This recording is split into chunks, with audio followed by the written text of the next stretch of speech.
Okay.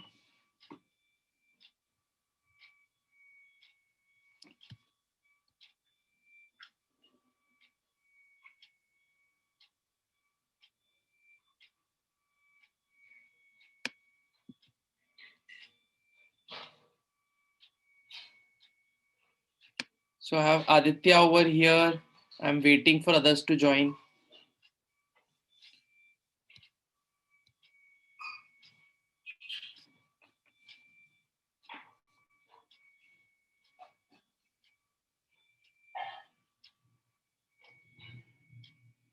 Briju, you can also join. So I'll share a link with you, Briju.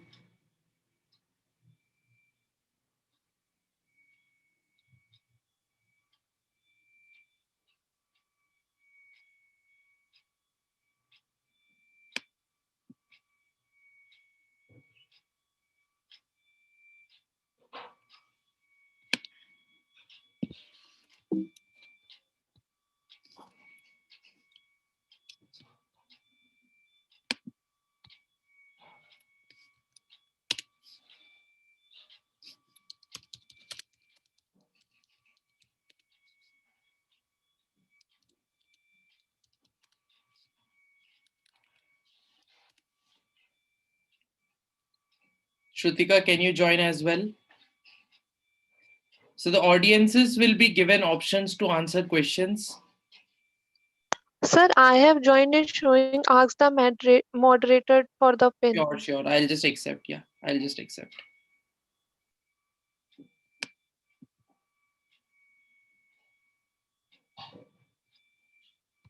Yeah. So I have two more people. Just edit your name over there. Just edit your name over there below.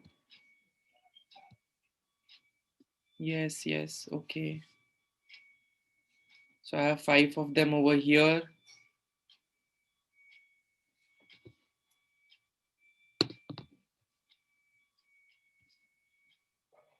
Aishwarya, you audiences can spectate the whole quiz and there'll be options when you can answer questions. So the ones who answer it fast will get cash prizes and all.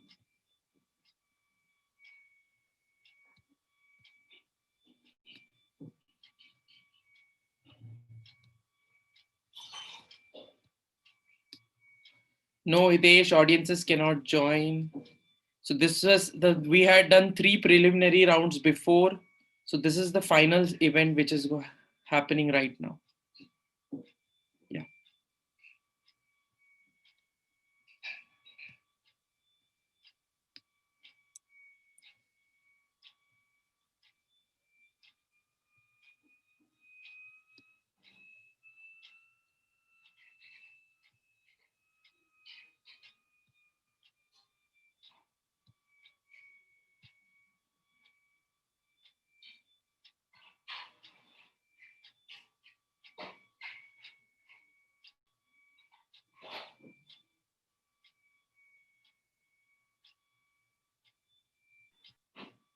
Hi, my name is Karthik. I just joined. Yes, yes.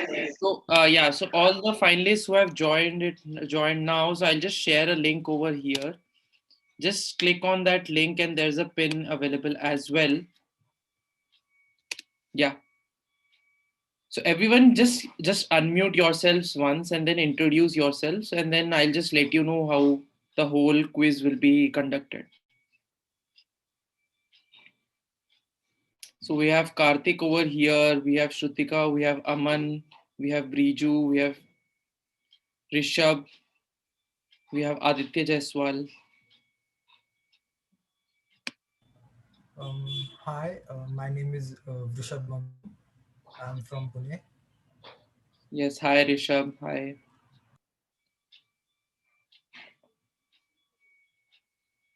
Hello everyone, I'm Aditya Jaiswal. I'm from Aurangabad. Right, right. Hi Aditya. So I have 3, 4, 5. So Karthik is yet to join. And please change your names once you select the mascot. You can change your name over there. That would be easy for me to identify.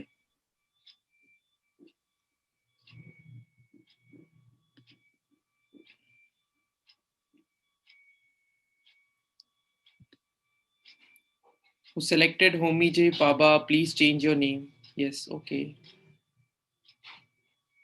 Okay. So I'll just take a couple more minutes once we have all the finalists. Yes, yes. I'm just waiting. So everyone has joined. So if everyone has joined, I'll just start the quiz event now.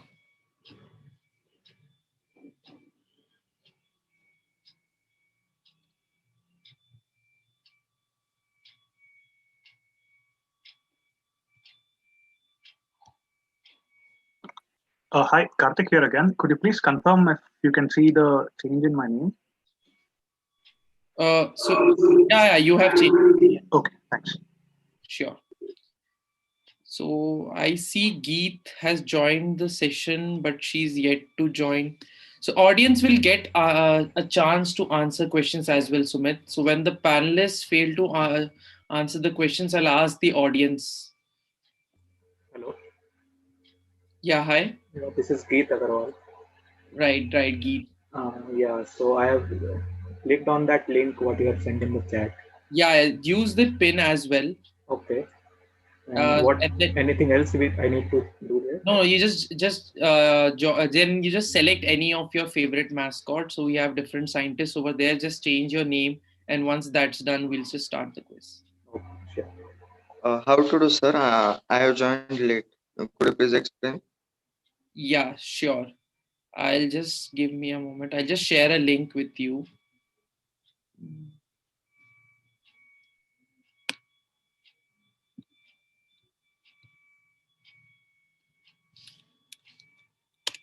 Yeah, this is the link, and I have shared the pin as well. I see some people waiting. Geet is there. Yes. So I have Rishabh, Aditya, Briju, Shrutika, Aman. Then I have Shivani, Karthik, and Geet. Yeah. Is there anyone else who's yet to join? Aditya done, Aman done, Briju 3, 6, 9. Okay. I have 9 folks over here. I think we are good to go. Right. So everyone is joined. So basically, Sir, wait, sir. Just 2 minutes. I am yet to join. Sure. Can you introduce yourselves once? Myself, Shivratna Khandare. Hi, Shivratna.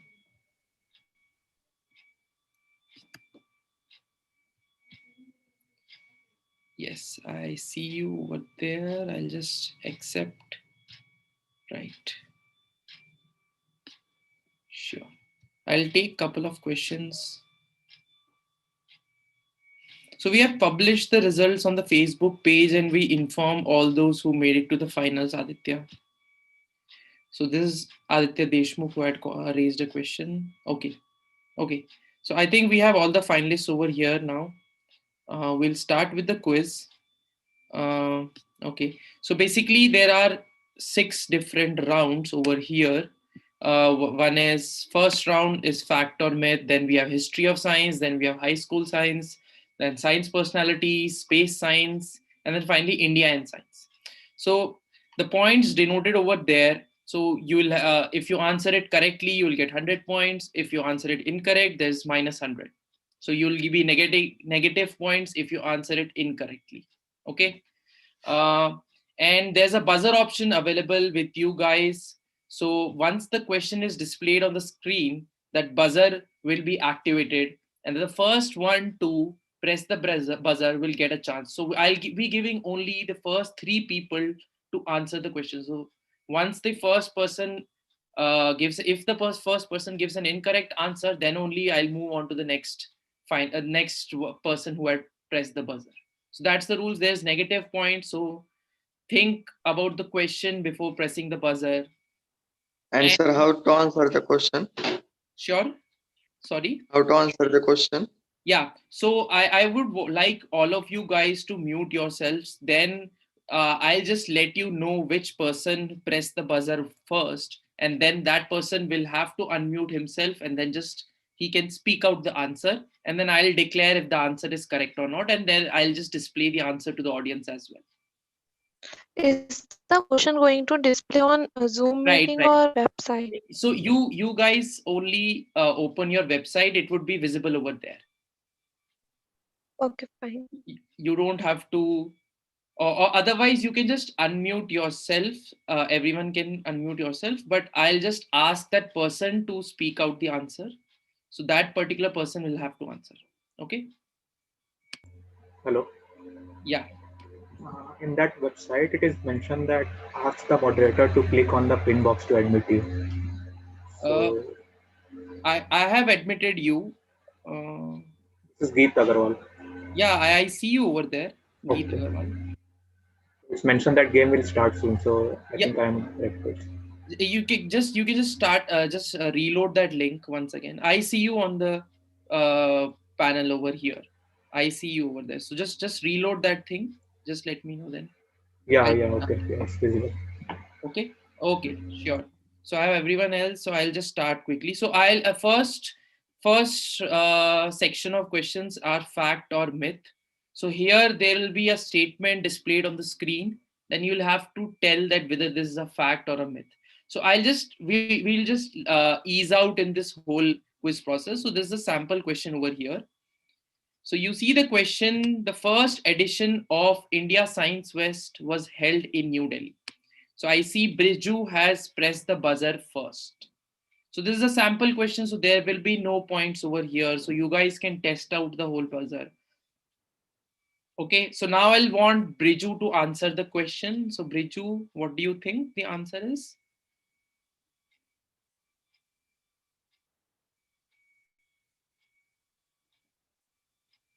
Hello. Hello. Yes, Briju, you can just let me know your answer over here.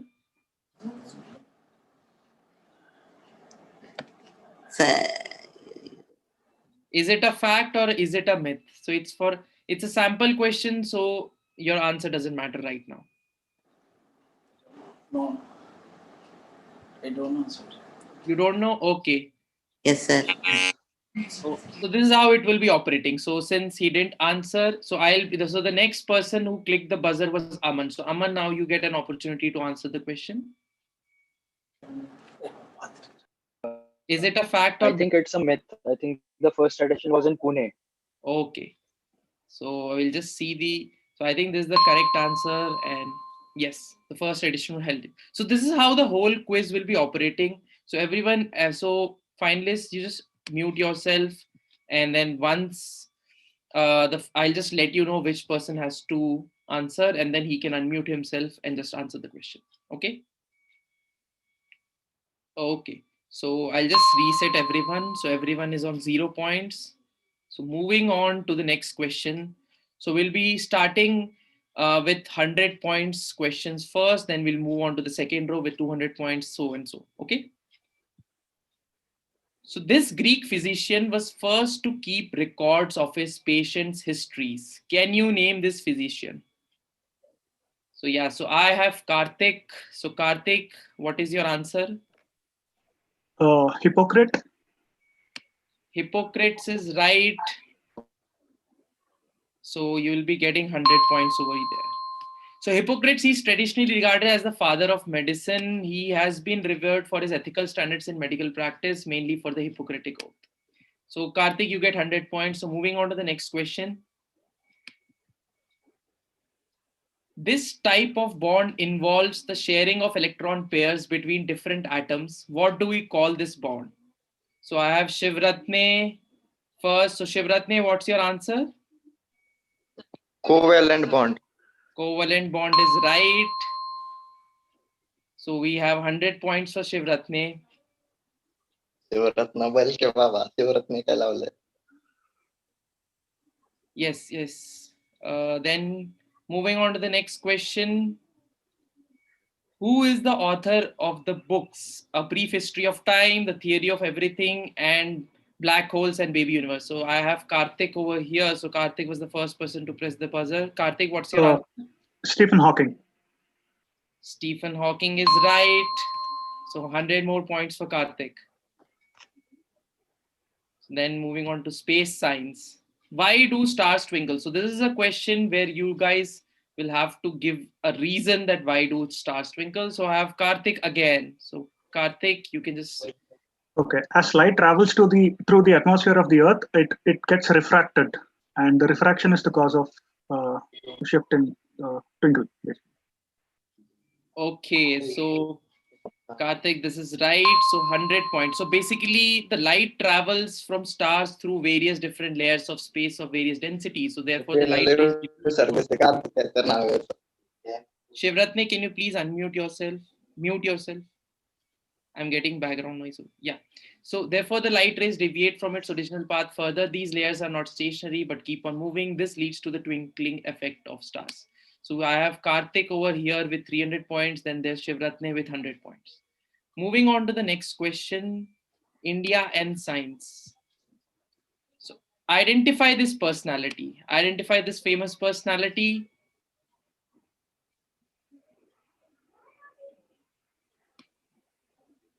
You can see this image of the science. So I have Geet over here. So Geet, you can let me know your answer. Is it SN Bose? SN Bose is wrong. Next, Shivratne, you get your chance. Dr. Anil Kakodkar. Anil Kakodkar is also wrong. Next, there's Shivani. Shivani, what's your answer? MS Swaminathan. MS Swaminathan is right. So now I'll just open up a question for the audience. So I'll just switch on the chat for the audience. So what specific thing is MS Swaminathan most known for? The first person to answer will... So audience, you can answer. So basically, what is MS Swaminathan known for? So we have Mahima Sharma. So yes. So Green Revolution is the right answer. So MS Swaminathan is known for the Green Revolution. So Mahima Sharma, we'll just take a note of your name. So you will be available for prizes. So this is how it will function, guys. So there will be specific questions where I'll open up the audience to answer those questions. So all those people who will answer the quickest will get a chance to win vouchers and all. So this is how we'll keep everyone engaged. So moving on to the next question, I think. Yes. So we have fact or myth. We have Shivani on 100 points, Karthik on 300, and Shivratne on 0. Yes, everybody else on 0. So guys, buck up. Yeah. CERN, the European Organization for Nuclear Research, created the first website ever. So is this a fact also? We have Aman. Aman, what's your answer? This is not a myth. This is a fact. This is a fact. So this is the right answer. This is the right answer. Yes, this is a fact. The first website at CERN and in the world was dedicated to the World Wide Web and was hosted on Berners-Lee's Next computer. So moving on to the next question. History of science. So what unit of measurement is used to measure the height of horses and ponies? So we have Briju over here. So Briju, what's your answer?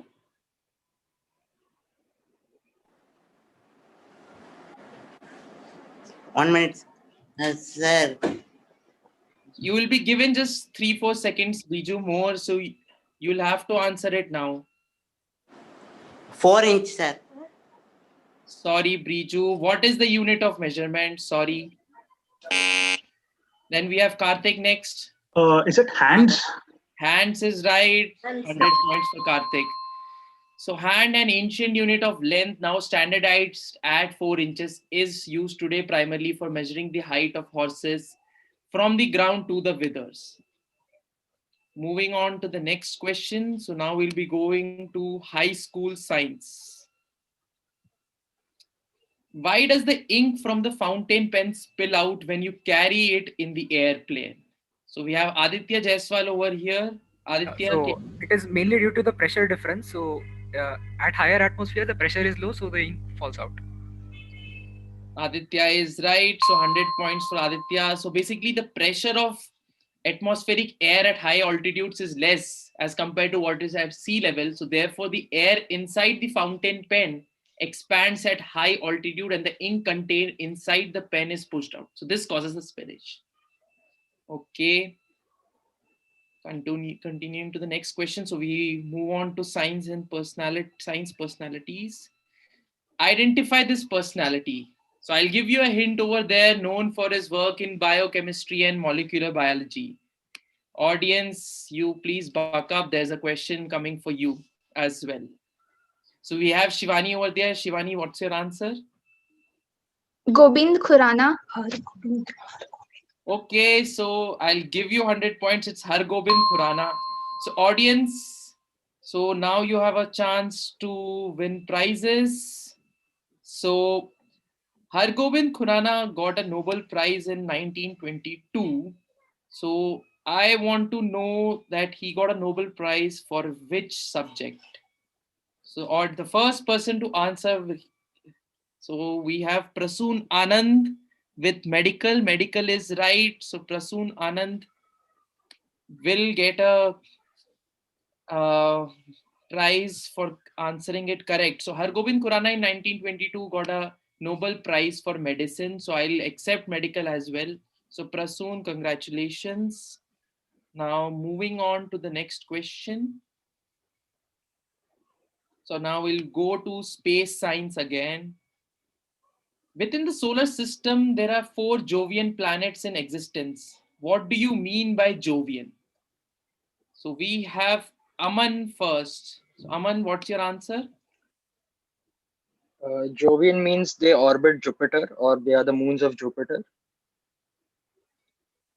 Very close, but not right. So I'll deduct 100. So then there's Karthik. Yes, Karthik, what's your answer? Saturn.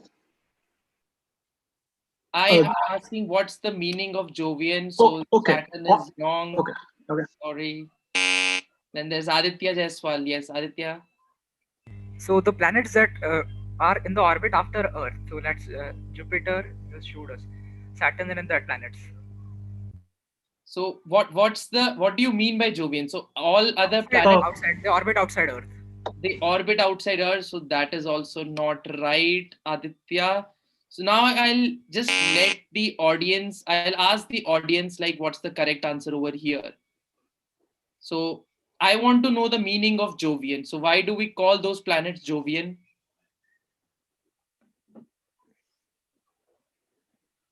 So I am yet to all moon of Jupiter wrong, outer planet 4 no. Why do we call them Jovian? Jupiter like. So I have Amit Arvare. So giant planets like Jupiter, this is very close. So I'll consider your answer. So Amit, I'll consider your answer because it's very close to the correct answer. So there's Mahima Sharma, then there's Amit Arvare, and there's Prasoon Anand. So guys, you will be getting prizes after the events. So I'll let you know the correct answer now. Just a second, is it gas giants because they are made of gases? Yeah, so that's the correct answer. Okay. So it's basically the term Jovian is derived from Jupiter, taking its name from the Roman king of gods, Jupiter or Jove. The adjective Jovian has come to mean anything associated with Jupiter. So a planet designated as Jovian is hence a gas giant composed primarily of hydrogen and helium gas. Okay. So moving on to the next question, we have India and science for 200 points. So what is the name of the first satellite that was placed in the orbit by an Indian-made launch vehicle? We have Aditya with the buzzer. Aditya, what is your answer? It was a PSLV that launched it. So, okay. What is the name of the first satellite that was placed in the orbit by? So I'm asking the name of the first satellite. Chandrayaan-1. Chandrayaan-1 is wrong. Then we have Briju. Aryabhatta. Aryabhatta is the first satellite, but it was not the first satellite which was launched by an Indian-made launch vehicle. Shrutika? Couple of seconds more. SLV3. So SLV3 is the launch vehicle which basically place that satellite, but I would like, so I'll now open this question to the audience. So I'll just open the chat once. Right. So the first correct answer. So we have Harish astronaut @gmail.com. Harish, your answer is right. So the answer is Rohini, which was launched by SLV3. So we have Harish astronaut @gmail.com. So Harish, you will be getting a prize. So congratulations. Yes. So moving on to the next question. So now I'll just start in reverse. So I'll start with India and science again. So where is India's first nuclear power station situated? So this was India's first nuclear power station. We have Shivratne over here. Shivratne. Pokhran. Pokhran is wrong. Geet. Is it Thane? Thane. So actually, I'll give you it's actually very close. So it's the Tarapur Atomic Power Station, which is situated near Thane. So I'll give you. So it's 300 points for Geet. So moving on to the next question. So we'll be going to space and science. So how long does it take for the sun to complete the rotation, one rotation at its equator? So we have Karthik over here. Karthik. 24 days. 24 days is close, but it's the wrong answer. Briju.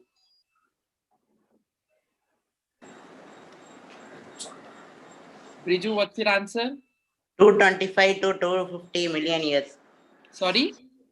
250 million years. Sorry, Briju, wrong answer. Shrutika, what's your answer? 27 days. Very close, but wrong. So I'll be just taking three. So Rishabh, I won't be taking your answer. Only the first three people to press the buzzer will get a chance. So now I'll open this question for the audience to answer.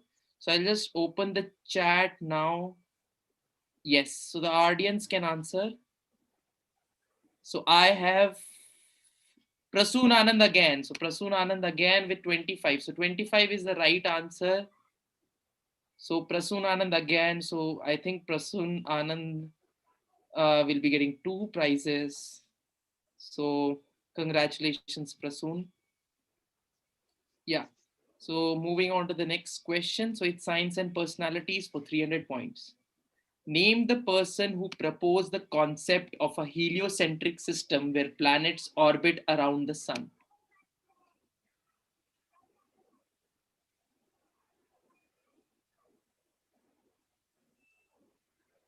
So first it's Aman. Aman, what's your answer?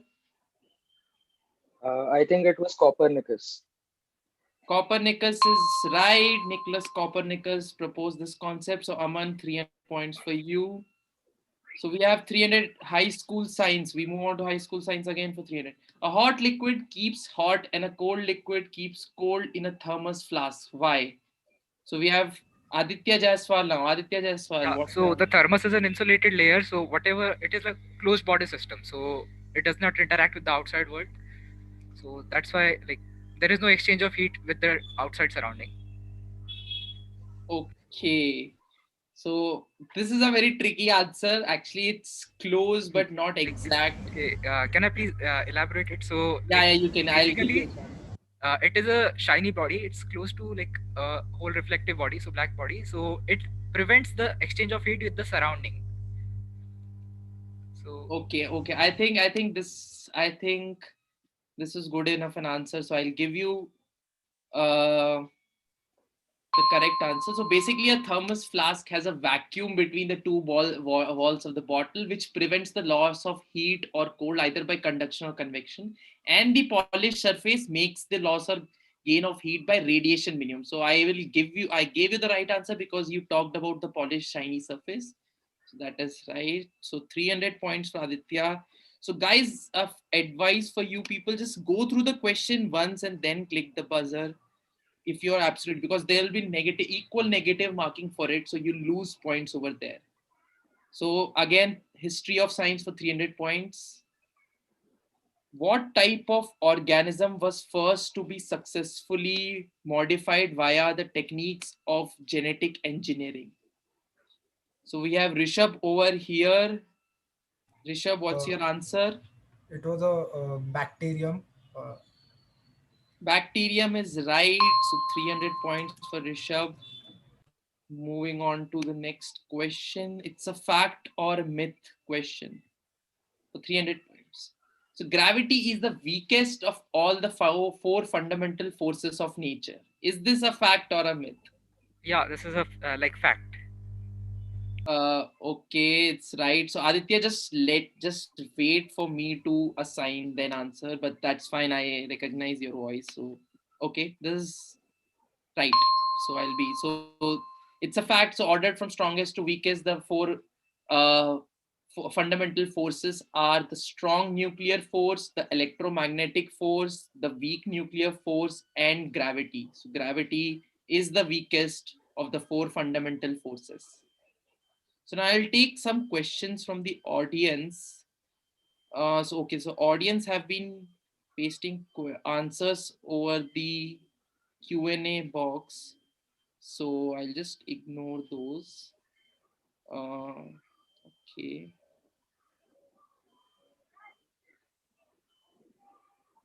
Yes, Hitesh, this is the final round. Okay. Yeah, I think I don't have any pending questions over here. So guys, now we'll move on to the last two rounds of this quiz. So take your time. There are 400 points up for grabs and 500 points. So I'll start with fact or myth again. So is it easier for an aeroplane to take off flying against the wind? So I have Aditya with the buzzer. Aditya, what's your answer? Yeah, it is a fact because it creates some kind of aerofoil, so the pressure difference helps it in like flying. Right. I think this is right. So, yeah. So, when taking off with a headwind, it slows down the plane in its acceleration respect to the ground, but increases the flow of air over the wings and allowing to take off in a shorter distance and climbing in a greater angle in order to clear any obstacle. So, this is the right answer. So, 400 points for Aditya. So, guys, don't feel demotivated. You still have a chance. There are almost 2,000 to 3,000 points up for grabs. So Karthik, Shivratne, Shivani, this buck up. So we have 400 points history of science. The first battery powered electric watch was made in 1957 and ultimately led to wristwatches with quartz movement.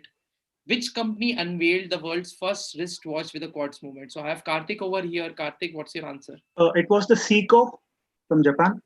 Yes, Seiko from Japan is the right answer. Moving on to the next question, we have high school science for 400 points. What do you mean by heliotropism? So we have Briju. Briju, what's your answer? Briju. The directional growth of a plant.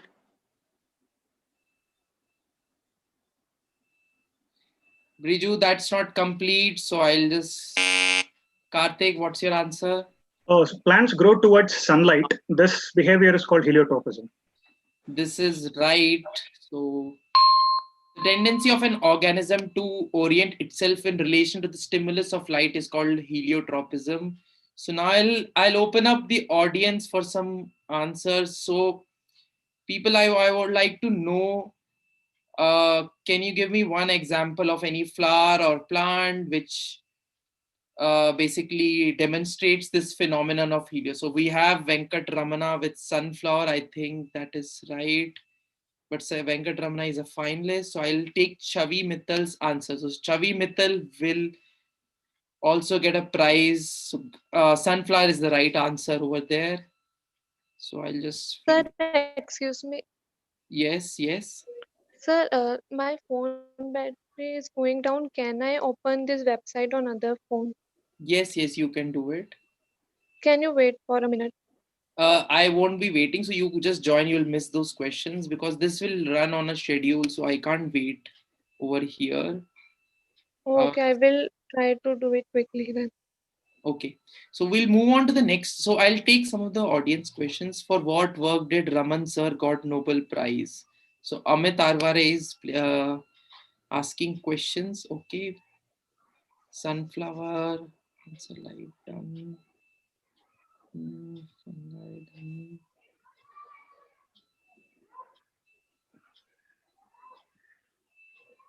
Right. So moving on to the next question. So we have science and personalities for 400 points. Who was the first scientist to experimentally test the general theory of relativity? We have Karthik over here. Karthik, what's the answer? It is Mr. Eddington. I don't recall the first name, but Eddington. Eddington is right. Sir Arthur Eddington performed the first experimental test of Albert Einstein's general theory of relativity in 1919. Okay, so I'll move on to the next question. So I think we'll just look at the leaderboard once. So we have Karthik with 1200, Shivani with 300, Geet with 200, Shivratna with minus 300. Then we have Rishabh with 300, Aditya with 800, Briju with minus 1100, Shrutika with minus 300, and Aman with 400. Okay, so Karthik is leading, and then we have Aditya Jaswal just behind with 800 points, and third I think is Aman with 400 points. Okay. Moving on to the next question. So we have space science for 400 points. So which is the closest galaxy to Earth outside the Milky Way? So we have Rishabh. Rishabh, what's your answer?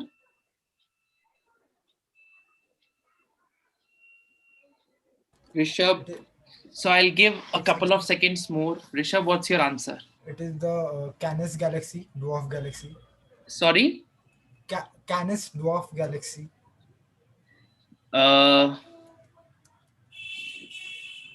It's not the, so it's basically I'll have to minus some points from you. You should have shifted it to the next person, right? Right. I think that's a mistake from my side. Just don't mind mistakes. So it's Andromeda. Originally, the Andromeda Nebula is a barred spiral galaxy approximately 2.5 million light years from the Earth, and the next major galaxy to Milky Way. Okay. Excuse me, sir. Sorry. Yes, go on. Sir, I am a finalist. Can I log in now, sir? I'll give you a chance to log in, but you should have joined on time. I'll just share the link once. Just share once. Give me a moment.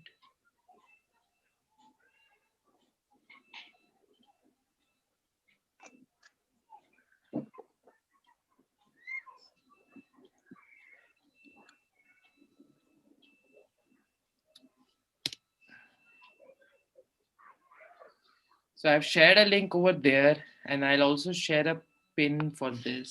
So it's 3336. I'll just wait for you to join.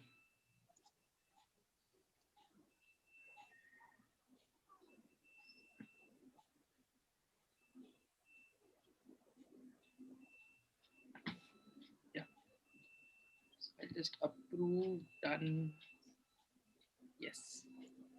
Okay. Oh, sorry. Okay. Yeah. I'll just wait for you to join. I have to just kill this screen once. Yeah. Okay. So yeah, moving on to the next question. It's in India and science again for 400 points. So what is the name of India's first scientific base station in Antarctica? So we have Aman. Aman, what's your answer? Maitreya. Maitreya is wrong. We have J.C. Bose. I think it's Venkatramana over here. Venkatramana, what's your answer? Sir, Gangotri. Gangotri is right. I remember it correctly. Yeah, so Venkatramana, just change your name over there. Instead of JC Bose, just make it Venkatramana. You can just edit your name over there. Okay, sir.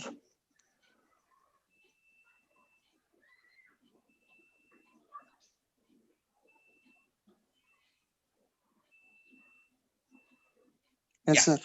Yeah, that's done. Okay, now you can mute yourself. So Dakshin Gangotri, it was constructed during the third Indian expedition to Antarctica in 1983. So this is the base station name. So we move on to the last round now. So it's 500 points. So it's still up for grabs for everyone. So I think if some person manages to answer all the questions, he'll take away the title. So I'll start with fact or myth again. So the Jurassic period was named after a kind of dinosaur. Is this a fact or is this a myth? So we have Aman over here. Aman, what's your answer? It is a myth. Okay, that is right. So now I'll just open the floor for audience to answer my next question. So it is a myth is right answer. So this is a myth. So Jurassic period was not named after a kind of dinosaur. So what was it named after? So the first person from the audience to answer will get a prize. So we have Aryan Kush with myth, wrong. Rasunaran scientist, no. Aman Sahu with geologic. There's Sumit with king. No, I'm just waiting for the right answer.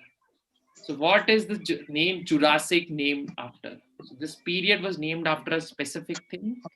So it's not a dinosaur, that's for sure. But what is it? Can the panelists answer? No, I think panelists cost their chance. So I'll just open this. So I have some answers. So there's Divyam Lakshay. Yes, so there's Bhavishya Jain, Divyam Lakshay, and Ayushi Singh. So all these people have answered Jura Mountains. So since it's a mountains, I'll give the correct answer. So Bhavishya Jain, you will be getting a prize. First person to answer. It's a mountain, so it's named after the Jura Mountains on the border between France and Switzerland, where rocks of this age were first studied. So this Jurassic period. So it's pretty famous from the movie series which is there, but actually it's named after range. Yeah. Okay. So now moving on to the next question. So we'll go history and science for 500 points. Sometimes an idea takes a long time to perfect. What did British scientist Harry Beerley develop in 1913 that had been suggested almost a century before? So we have Karthik with the buzzer. Karthik, what's your answer? Was it the stainless steel? Stainless steel is right. Mass-produced stainless steel. So that's the right answer. Yeah. So I'll just take a look at the leaderboard once now. So we have, I'll just see. Okay, this is not okay. So we have Karthik with 1700, Geet with 200, Shivratne minus 300, Venkatramana with 400.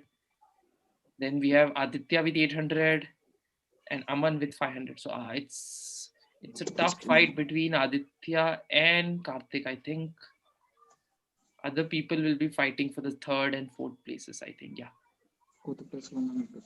Okay. High school science. Okay. So 500 points, high school science. So dynamite is an explosive made of poisonous, colorless, oily, and insoluble liquid X. So along with sorbents and stabilizers, can you name the liquid X? So Karthik, what's your answer? It is the toluene, which makes the trinitrotoluene. Sorry, can you come again? Toluene, the trinitrotoluene. Trinitrotoluene. So I don't think that's the right answer. Aditya Jaiswal. The explosive along with liquid. Sorry? Like my answer was same as him, trinitrotoluene. So Trinitrotoluene. I don't think that's the right answer, but I can check as well. But I'll just move on to the last person and then we'll see that what's the right answer. Geet Agarwal. Is it nitroglycerin? Nitroglycerin is right. I think yes, nitroglycerine is right. Nitroglycerine, right? So we have 500 points for Geet Agarwal. So I'll open up another question for the audience now. I'll take up some Q&As first. Okay, so these are all answers over here. Okay. So I think just give me a moment.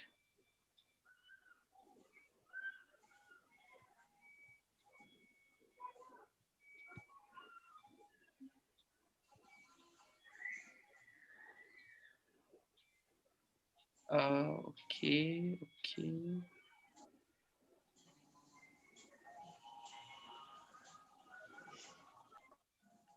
Okay. So yeah. So the question for audience is that this thing dynamite is pretty famous. So it is famous for many reasons.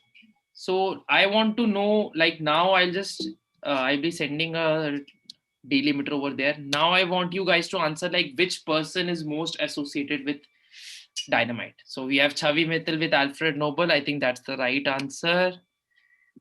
And so Chavi, I think you previously also got a prize, so you'll be up for grabs. You'll get another prize. So we have Sudeep Sardar as well with Alfred Nobel. Okay, that's the right answer. Alfred Nobel was the first person who made dynamite, I think, and then he started the Nobel Prize from the money he had earned. I think that's the whole story behind it.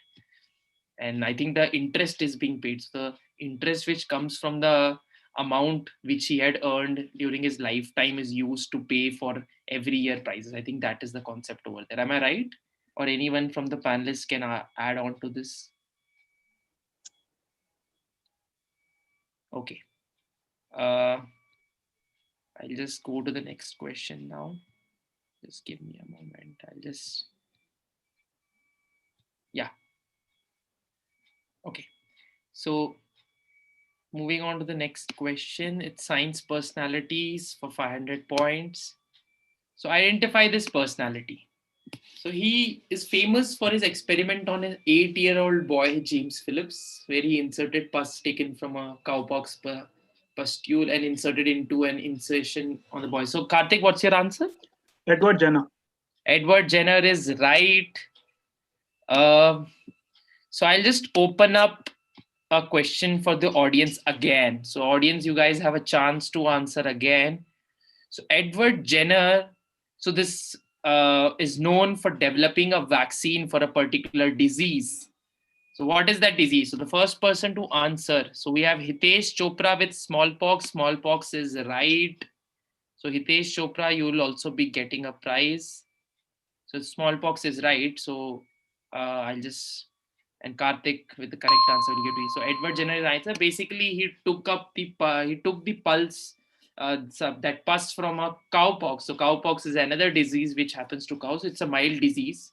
So he took up that pus and then he put it into that 8-year-old boy. And then that boy got sick for some couple of weeks. And then he, again, after a week, he put in that smallpox pus now, and then the boy actually was able to recover from it. He didn't get a smallpox at all. So that was how. And in the current times where there's dire need of a vaccine, this question actually reminds me a lot of things. Yeah. Okay. So now moving on to the next question, we have space science for 500 points. So which planet is named after one of the greatest of the Greco-Roman gods, but has moons named after characters in plays by William Shakespeare? So we have Aditya Jaiswal. Aditya Jaiswal, what's your answer? Is it Saturn? Saturn is wrong. Rishabh? It is Uranus. Uranus is right. Rishabh with 500 points. Uranus is right. So I'll just open up another question. So this question reminds me of another question. So I'll just open up a question for the audience. So I'll send a delimiter now. Yeah. So my question is that, so we are talking about the moons of Uranus and how they have been picked up from a play, from the characters of plays written by William Shakespeare. So now my question is, who is the scientist who actually discovered the moons of Jupiter? So this person, a very well-known scientist, discovered the moons of Jupiter? So can you name? So I want the audience to answer. We have Amit Arware again, Prasun Anand again. So these people have already won prizes. So I'll give this time the award to Sumit Basak. Was Sumit Basak with Galileo? I think he was intending to write Galileo only. So Galileo is right. So yeah, that was Galileo is being credited for discovering the moons of Jupiter. Okay. So now we move on to the last question. I think the result is decided as per the table. I think, yeah, it seems the result is decided. Karthik will be taking away the title now, right? So, but still we have this question. When did Aryabhatta invented? So when Aryabhatta invented zero, he didn't give any symbol to it. So where did that zero symbol come from? So Rishabh, what's your answer?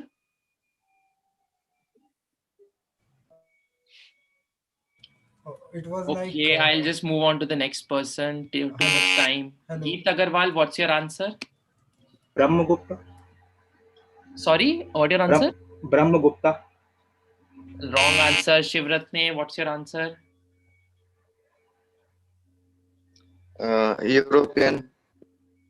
No, I think that's the wrong answer. So now I'll just take up this question with the audience. So audience, now you get a chance to answer this question. Audience, now I'll just open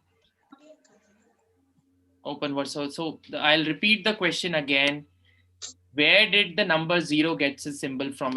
So I'll just give you a hint. It got from a manuscript. So it got its symbol from a manuscript.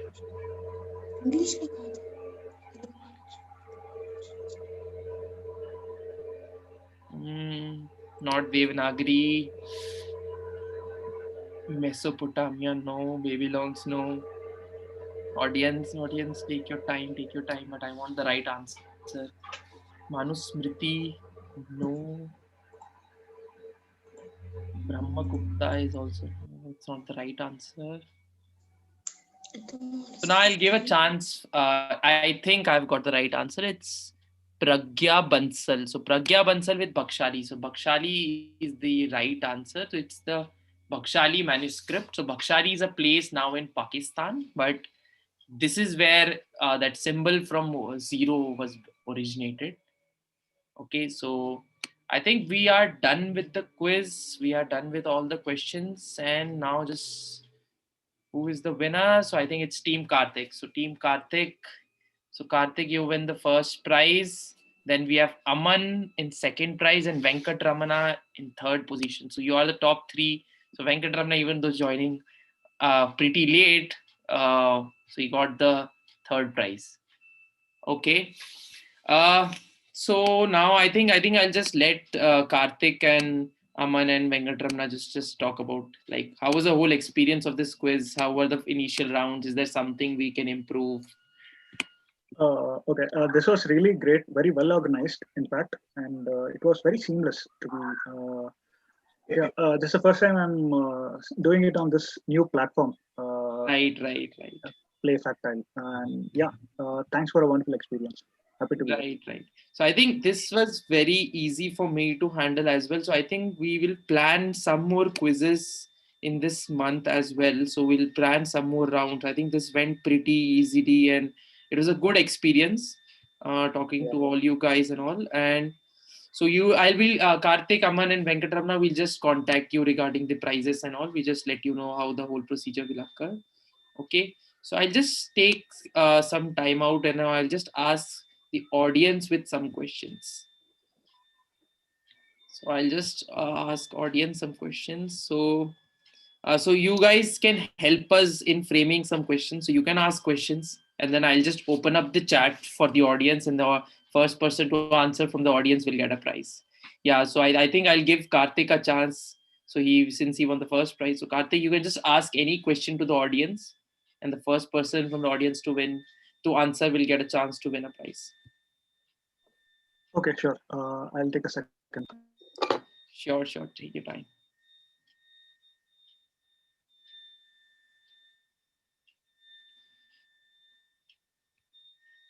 So I'll also ask the audience. I'll just open the chat. So are you guys interested in any more events related to quiz and all? So if it's yes, so yeah, I think we'll be conducting more preliminary rounds, and then we'll see that if you can have similar final events in the next coming few weeks. So I think this was a good experience. So I'll be conducting more quizzes and all. So the audience seems interested as well. So we'll see. We'll just send out mails and etc. Excuse me, I'm Rishabh. Yeah, Rishabh, go on. So can I ask a question for the audience? Yeah, you can ask a question. Just give me a moment. I'll just freeze the chat once. Yeah, now you can ask. So which was the famous team who predicted, like who gave the result for the discovery of bosons, Higgs boson? Yeah, so Higgs boson particles. So he's saying Higgs boson particles was discovered by a team of scientists. So who were those people? So I have opened the chat now, so you can answer the questions. Higgs boson particles. So we have Mahima Sharma with the answer with CERN. So he's asking about the team of scientists, right? Yeah. Right. I think we have Aditya Deshmukh with Einstein and SN Bose. Then we have Aman Sahu with Petre, Sumit Basak. So the person who will give the both names of the both the scientists. So what is the right answer, Rishabh? Peter Higgs and Satyendranath Bose, right? Yeah. Right. So the correct answer is Peter Higgs and Satyendranath Bose. So I'll give Aditya Deshmukh a point, and I'll also give the first person to name Peter Higgs. So Aman Sahu was trying to say Peter Higgs. I think he wrote Peter. Okay, so I'll give Aman Sahu and Aditya Bose. I'll just declare them winners for this question. So you will be getting a prize. So we'll contact you people. So now I think Karthik, I'll give you a chance. Should I ask it or should I put on? Yeah, you can ask it. All right. So which city in India is called as the 0 Mile Center? Which city in India is called the 0 Mile Center? I have opened the chat audience. So I want all the answers over chat, not on the QA tab. I want all the answers over chat, guys. So we are getting answers. So it's Nagpur. I think Nagpur seems to be the right answer. Is this the right answer, Karthik?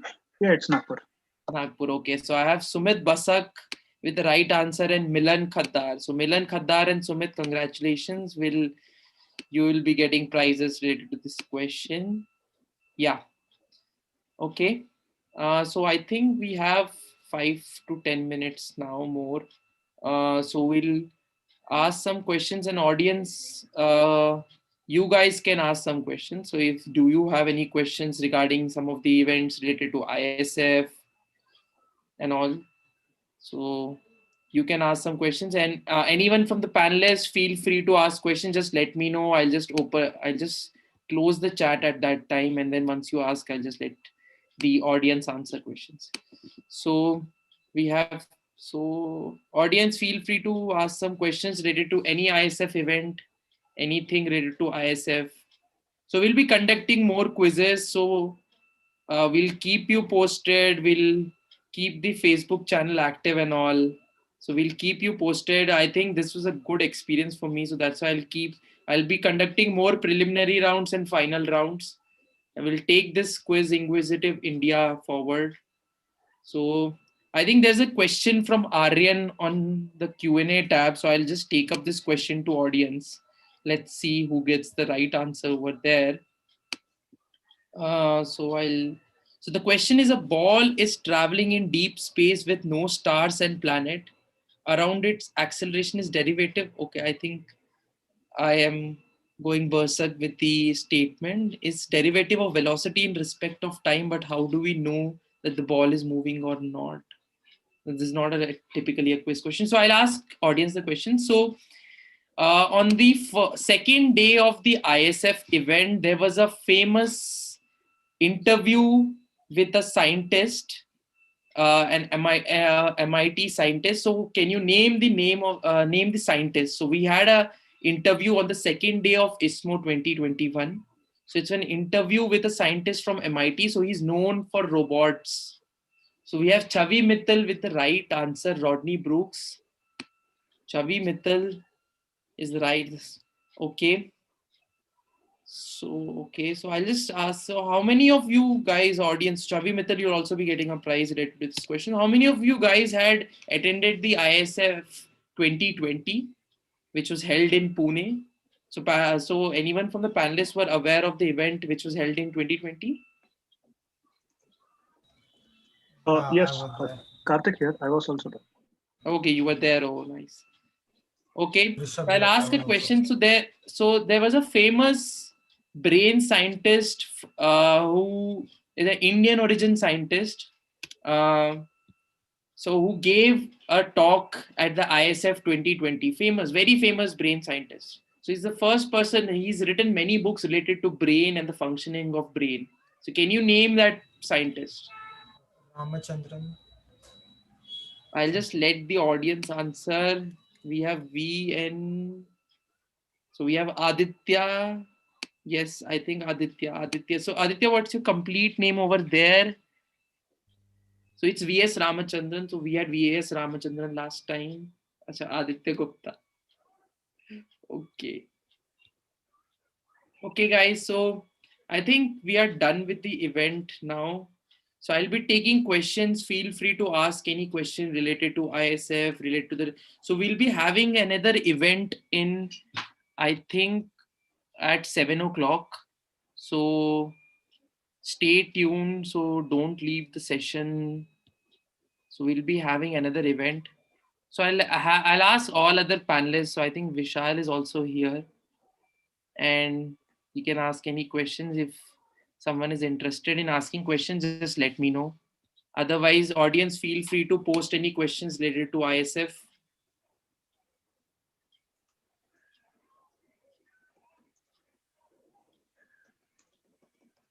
So all those people who joined late, so basically Karthik won the first prize, Aman with second, Aman Dasgupta, I think, and I Venkatramana with the third prize.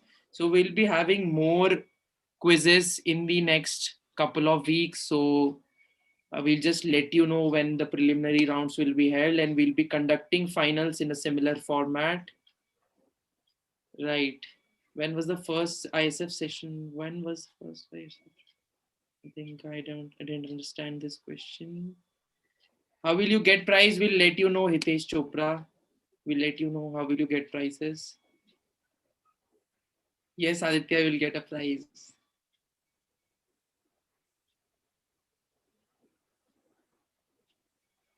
Okay. Okay. Excited for the other competition. Thanks, Aman. I think I'll just do a poll now. I think I just want to know. Yes. So I have launched a poll over here. So I just want to know, like, what is your background? So there's a poll which has been launched. So let's see. Yes, so we have school students as well. We have college students. We have professional. Okay. So I want everyone to answer. Yes. So there's a poll. So we have majority college going students. We have faculties as well. So that's nice.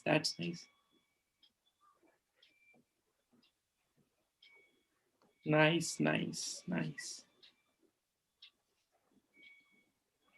We have 60% from the college. So the 60, it's pretty famous amongst the college going students. That's nice. People are interested in science and all. Okay, that's nice.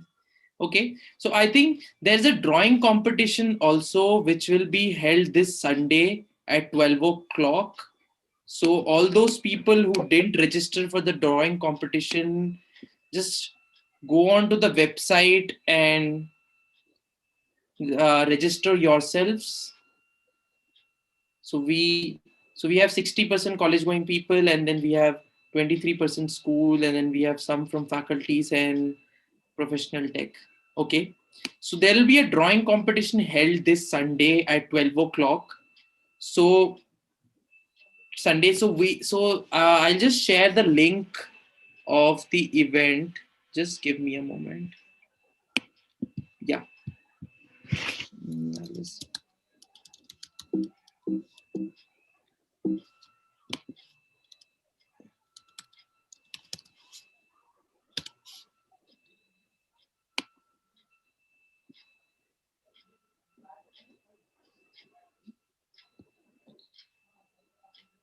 Poll was completed. So how the drawing competition will be held? Basically, we'll just let you know the guidelines. Once you register, we'll mail you the guidelines. Then we'll basically there will be a 1 hour window where we'll let you know the topic. So we'll declare the topic at 12 o'clock, and then we want you guys to submit your drawings in a digital format. So you can just click a photo or just scan your drawing, and then you can post it on Facebook, you can post it on Twitter, and you just send it to us.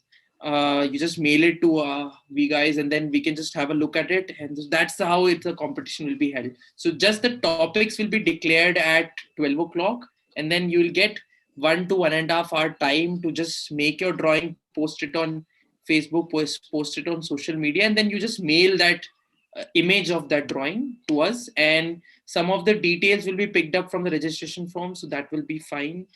So I think this is the games section over here.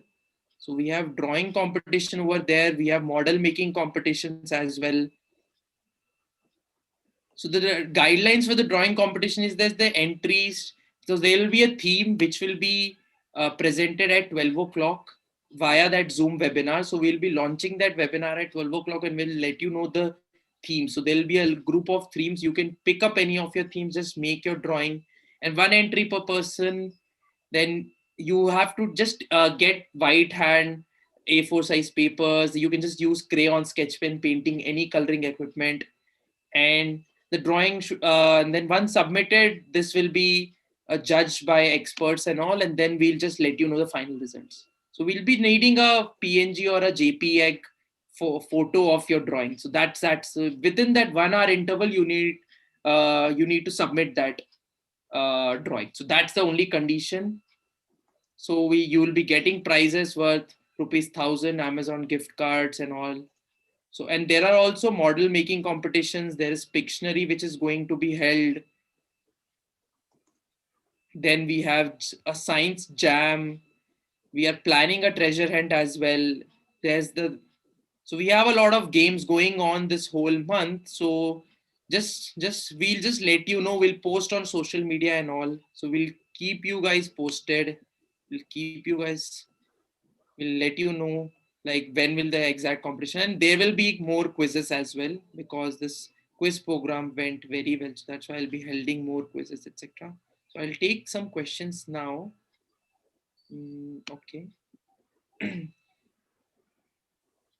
So I think, Ankit, we haven't released the registration form for the quizzes which will be held next. So we'll just let you know. We'll post those registration forms, etc.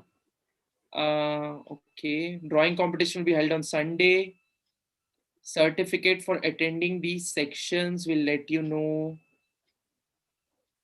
So we'll contact you on mail. Aditya Deshmukh will contact you on mail.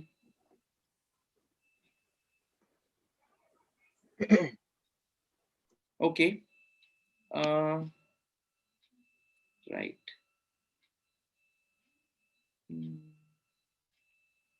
I think I'll stop sharing my screen now.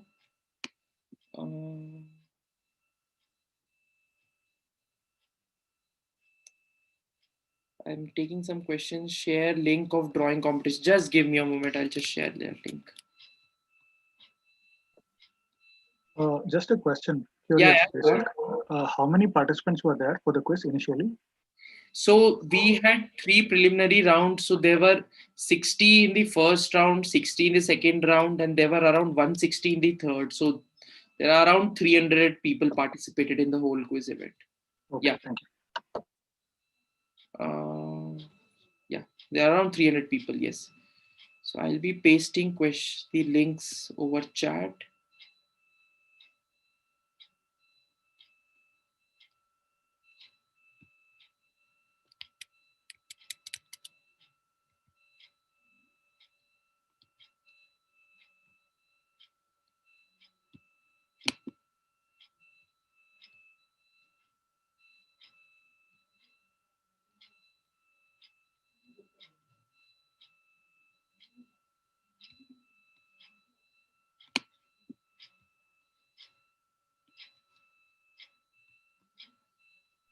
Excuse me, I'm Rishabh.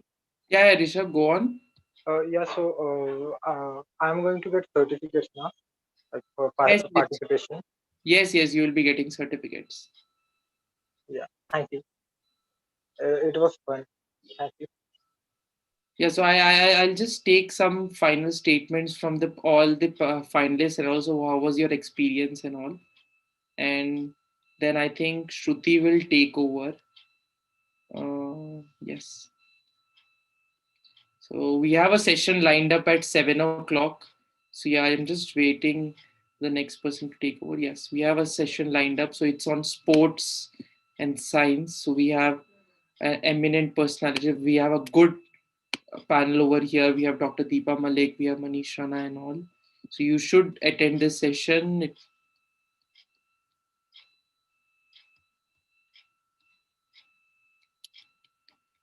So I've pasted the link to register. So this is the games page. You can go on to the drawing section and then just fill in the registration form.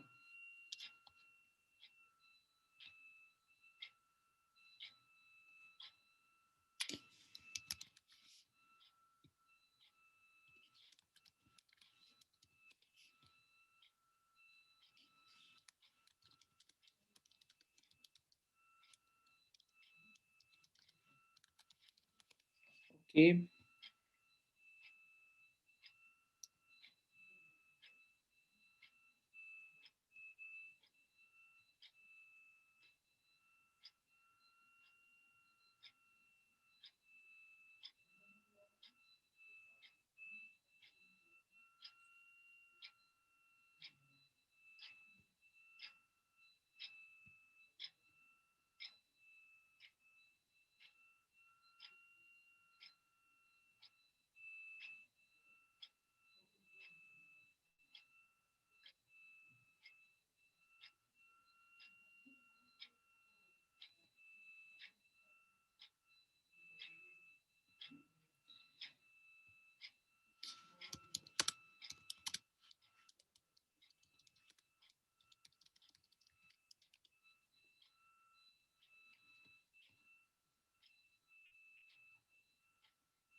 So thank you, Karthik. Thank you, Briju. Thank you, Shivratna, for joining. So you guys can stay and attend the session if you want. Yes.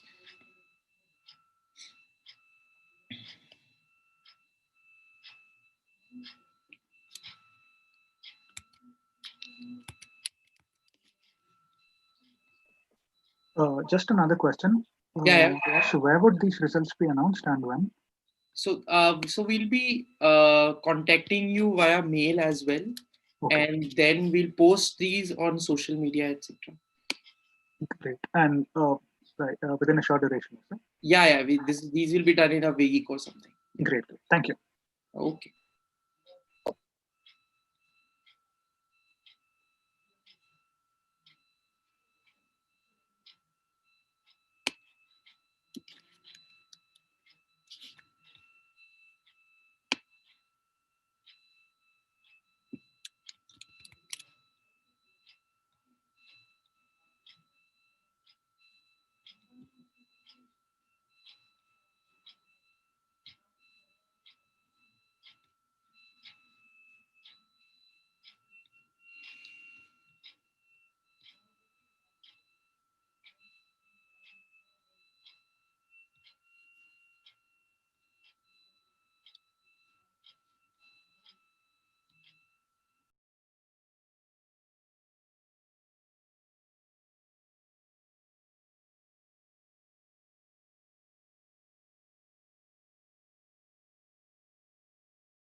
Hi, everyone.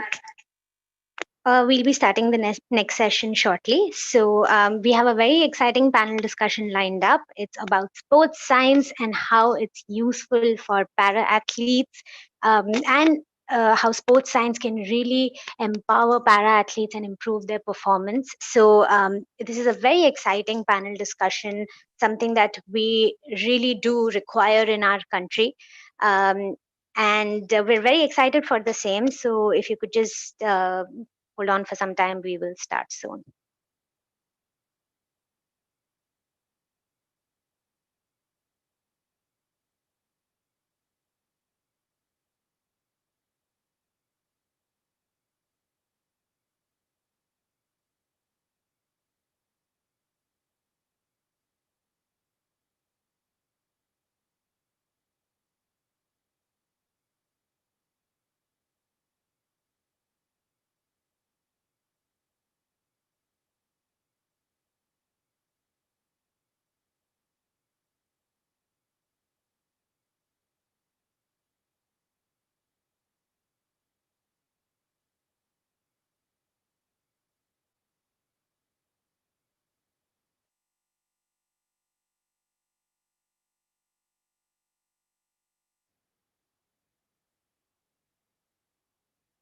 Okay, in the meanwhile, why don't we do a couple of polls that we have for our audience? So we'd like to find out the demographics for people who have joined our panel discussion. So it would be great if you could just give an answers for the polls that we are launching right now. You'll be able to see the questions on your screen.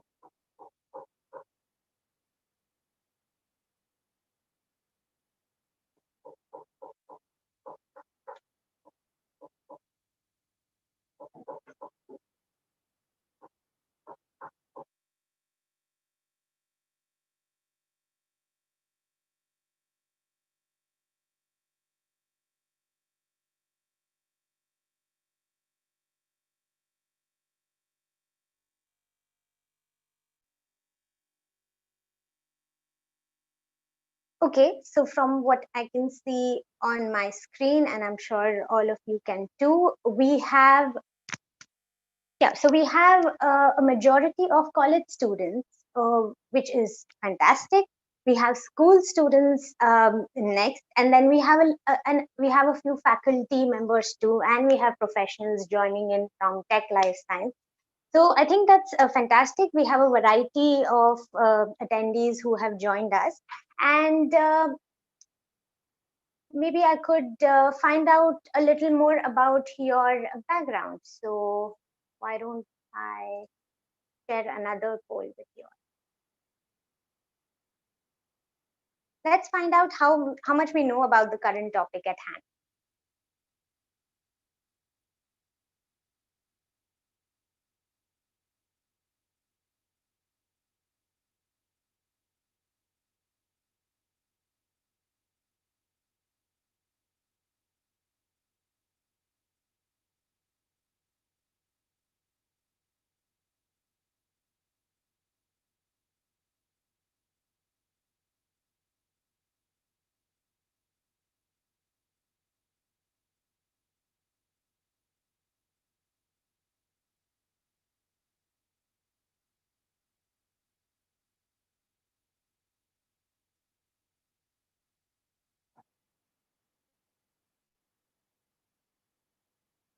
All right, so the results show us that we have a majority of the audience that does not know much about the topic, but is definitely curious to know more.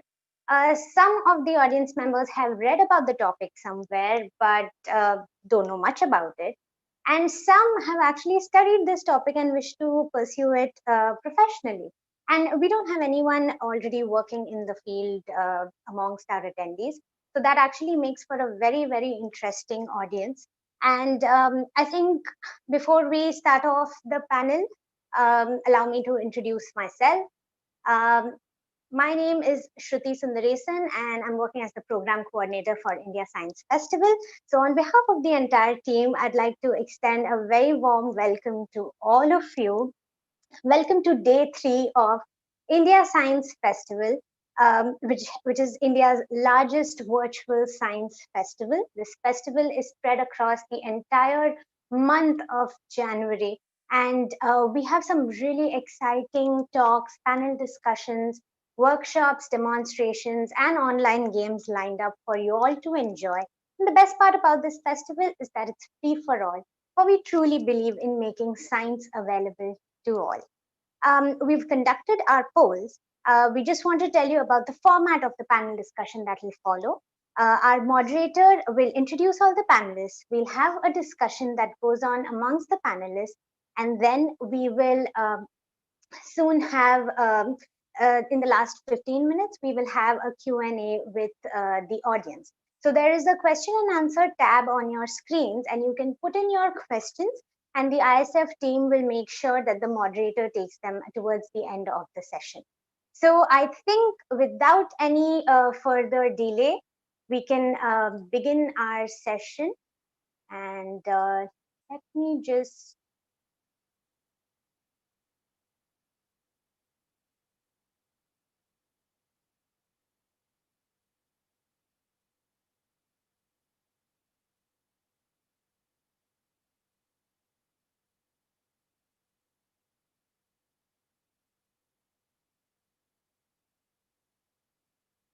can I please request our moderator, Shantanu Srivastava from First Post, to please turn on his video along with Dr. Deepa Malik, Dr. Satyapal Singh, and Manish Rana, so as to take this panel discussion forward.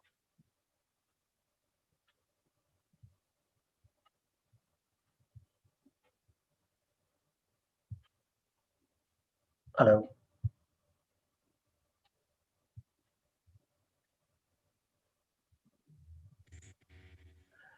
Hey, hi, Shruti, and thanks a lot for having me here. It's indeed a pleasure to be a part of India Science Festival. And on behalf of the panel and the organizers, I would like to extend a very warm good evening to everybody who is logging in. And I hope all of you are doing well, keeping well, and taking good care of yourselves. Well, I saw a large number of our participants tonight are college students and students in general, which is great actually, because A, they are young, vibrant, and have too many questions. And B, all of us, including the panelists, me, and whoever is part of India Science Festival, are students by nature. We are students of sport, we are students of life and sciences. So that makes for a good team, I guess. And guys, the discussion this evening is about sports science, as Shruti has told you. It's about sports science and how it impacts para athletes and para sports in general. So it's a very vast and expansive topic that requires niche understanding. And to simplify it for all of you and to make it understandable to all of you in simple language, we have a star-studded panel lined up here tonight. And without much ado, let me introduce you to the panel that we have at hand. But before I do that, like Shruti said, there's a question and answer tab there on your screens. You can type in your questions on Zoom or on whichever social media platform you have logged in on. This is being streamed on Facebook and YouTube also. So guys, wherever you are, on whichever platform you are watching this, please feel free to punch in your questions. Our expert panel will be very happy to answer that. And ये discussion Hindi or English दोनों languages में होगा, so just feel free. We believe that science is should be egalitarian and democratic, and this is the entire purpose of this discussion. Right then, so without much delay, here on your screen we have Dr. Deepa Malik, the shining beacon of Paralympic movement in India, and literally she doesn't need an introduction, but since the format demands, I'll go ahead with the introduction nevertheless. So yeah, the 2016 Rio Paralympic silver medalist, a total of 23 international medals, 68 national and state medals. It's indeed an honor to be a part of this discussion that has Dr. Malik on the panel. And she's a bona fide Paralympic legend in the country and currently the president of Paralympic Committee of India. So in short, we couldn't have thought of a better panelist to grace this occasion and grace this panel. Mind you, she's also an Arjuna awardee, a Khel Ratna awardee, a Padma Shri. I mean, the list goes on. If I just keep reading out her CV, we'll run out of time. But ma'am, it's indeed an honor to have you here, and we are looking forward to a stimulating discussion with you. Thank you so much. Good evening and a very happy new year to everybody. Same to you. looking forward to this. Yeah. I'm very honored to share the platform with very passionate people working alongside for development of para sports. Dr. Satyapal and Manish, they both have contributed immensely. And I think I will, before you introduce them, I will take this opportunity to express my gratitude to both of them for making a difference, giving their time, taking out so much of voluntary time, and supporting this movement of para sports when nobody even believed in it. So thank you, Dr. Satyapal, and thank you, Manish. And indeed an honor sharing a platform for both of them. Thank you. Right then, so that's Dr. Deepa Malik with all her humility. And next on the next screen is Dr. Manish Rana, a very young and dynamic sports scientist. And I mean, whoever thought that scientists are supposed to be old, cranky men? I mean, you can have a look at the window. Dr. Manish Rana, young and smiling all the way. He's a sports scientist and a sports physiotherapist, a very qualified one at that. And he has been associated with IPC, that stands for International Paralympic Committee. To put it simply, this is a parallel of IOC, International Olympic Committee. So that's there. He's been part of IPC. Has been part of Indian Paralympic athletics team also. So a vast array of experience there with Dr. Rana, and I'm sure we'll have a lot of insights to share with him. And this panel discussion will be enriched with his insights. Next up, Dr. Satyapal Singh. जैसा कि Dr. Malik ने अभी बोला, Dr. Satyapal Singh has been a figure who has really helped towards the development of para sports in India at the grassroots level. और Dr. Singh को अगर आप मिलना चाहें, आप कभी भी जवाहरलाल नेहरू स्टेडियम पहुंच जाए, वो ट्रैक्स पे आपको मिलेंगे पैरा एथलीट्स को ट्रेन करते हुए with all his dedication. कोई भी सीजन हो, कोई भी टाइम हो, he'll be there on the tracks. And I second that. I absolutely second that. Yeah. Not a single break, so much dedication, continuity, amazing. Yeah. Hats off. Dr. Singh is the coach of Indian para-athletic team, and he's also a Dronacharya awardee. He was 8 years back, he was awarded Dronacharya award, making him then the youngest recipient of country's top sporting honor for coaches. So like I said, a star-studded panel and lots of questions, I'm sure, coming up. So I'll start the discussion with Deepa ma'am, with you. So like I said, I mean, your journey, your career has been an inspiration to every person in this country who follows sport. I mean, आपने sport शुरू किया at the age of 30, when most athletes... 36. Wow. I got paralyzed at 30. Wow. So at that age, when most athletes decide to kind of, they look beyond their sporting career, उस moment पे आपने सोचा कि अब मैं sports में अपना career बनाते हूँ. तो when you at this stage of your life and career, when you look back at that time, क्या feeling होता है आपको और जो journey है आपकी उसको कैसे summarize करेंगे? I think I will summarize my journey in absolutely one sentence, that the best thing that happened to me was sports post my paralysis. I was definitely learning the new body after getting chest below paralyzed. And अगर मैं जो बच्चे सुन रहे हैं उनके साथ अपनी body की कंडीशन या मैंने किस बॉडी में खेलना शुरू किया, सो स्पाइनल कॉर्ड रिपीटेड ट्यूमर्स की वजह से 3 repetitive surgeries on my spinal column, on my vertebral column, or repeated radiotherapy and chemos, which was preventive to keep the tumors. So with all that, I lost, my spinal cord totally got damaged. I have chest below total paralysis. My injury level is T1 to T7. We're talking science, so मैं थोड़ा सा science की language बात करूँगी. Half my lungs don't inflate, so oxygen intake is challenged. I don't have sensation in my body below the chest because the sensories has got affected. Temperature control of my body is affected because that is a byproduct of spinal cord injury.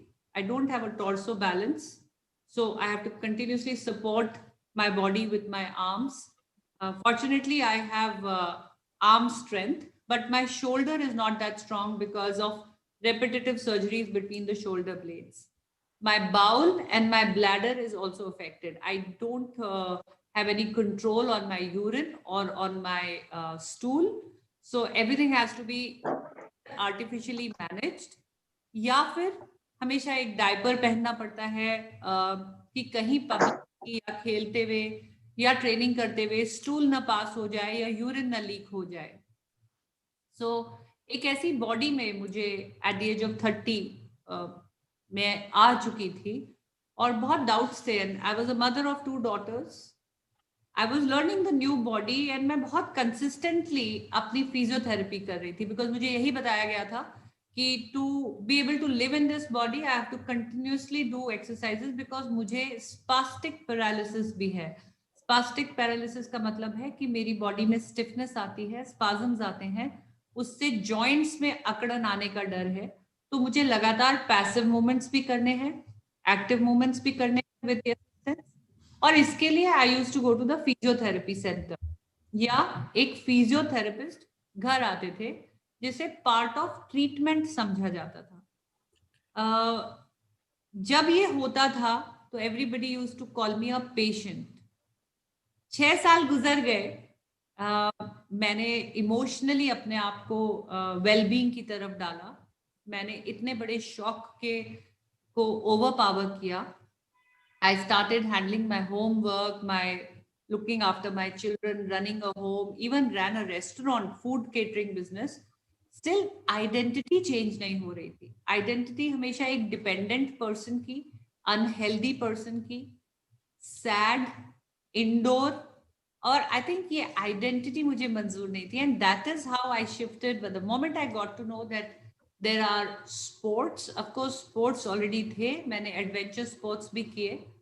And by actually accidentally I turned a sportswoman. I was actually swimming to become a biker. Swimming इसलिए कि उसे hydrotherapy बोला जाता था. Right. But किसी ने मुझे बताया कि ये swimming in this body is a sport for you. And the rest is history. I started off as a swimmer in quest of an identity.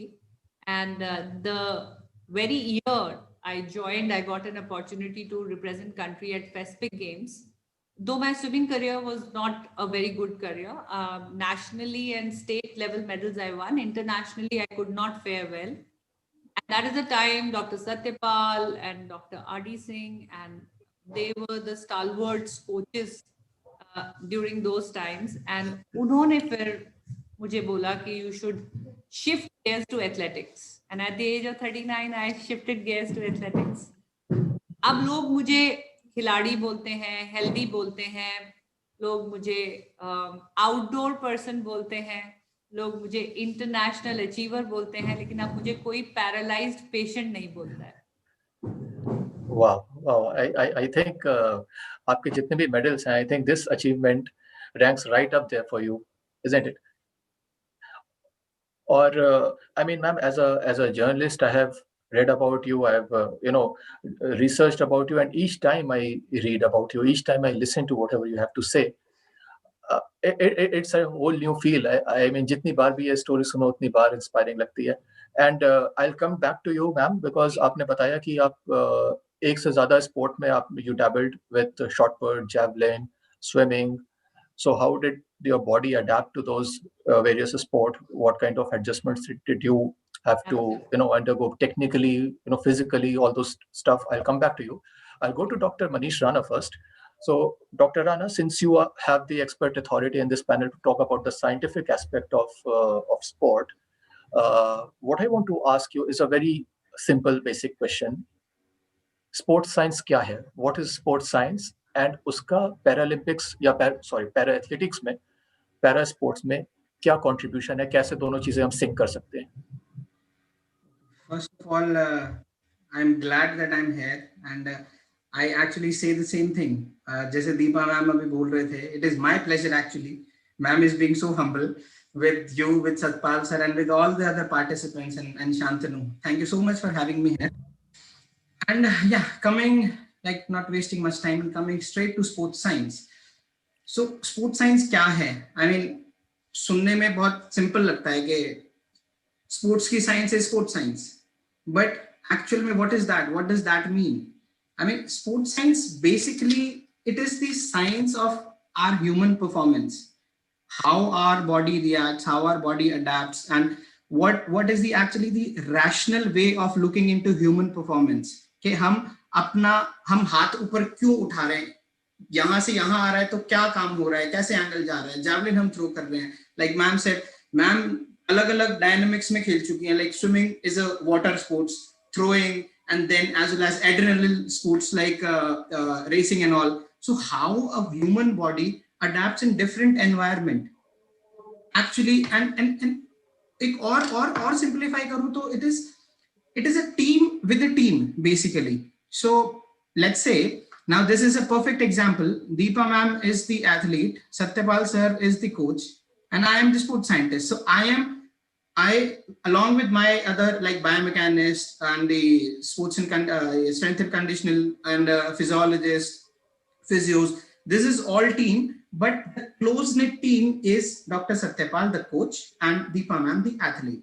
So the sports science team basically is like to help the close knit team of athlete and coach in all aspects of, right from injury prevention to performance enhancement to injury management and whatnot. So this is, I mean, on a larger on a wider picture, this is what sports science is actually. Dr. Rana, I read a research paper, I think that you published it on ELMS, that Reliance Foundation, and usme bhi I think you have spoken about these two aspects of injury management, performance enhancement. So, जैसा आपने बताया कि sports science का use इन दो aspects में I think सबसे ज़्यादा होता है.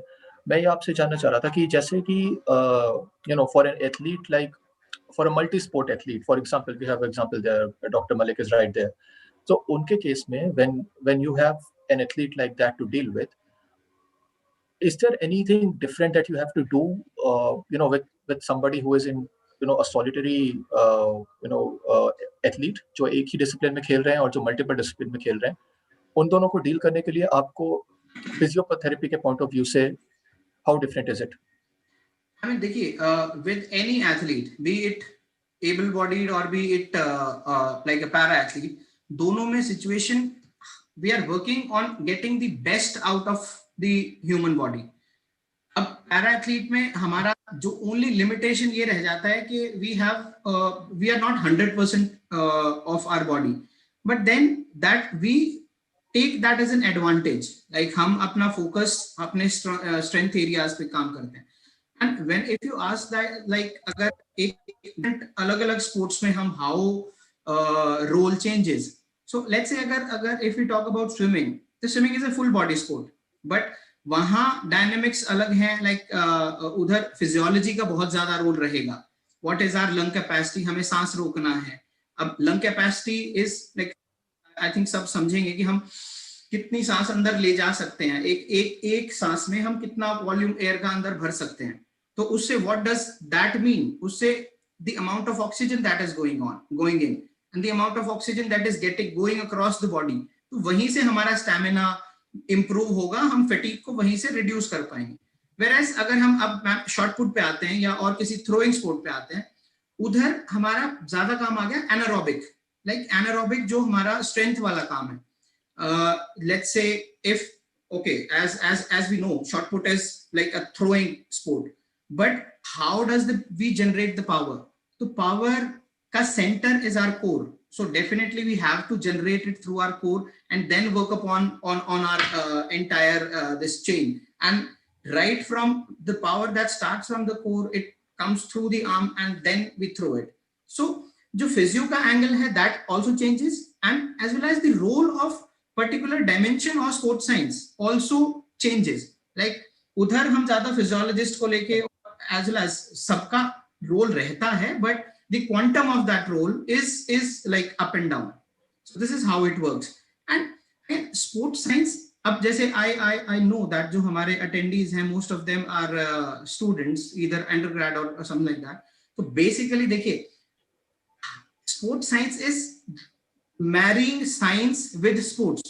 तो अभी हम science में क्या पढ़ते हैं? हम physics पढ़ते हैं. So what is physics basically? So somehow we are physics or maths. Somehow we are physics and maths according to our human body. That becomes biomechanics. Now we are understanding our physiology and other things, that becomes the medicine.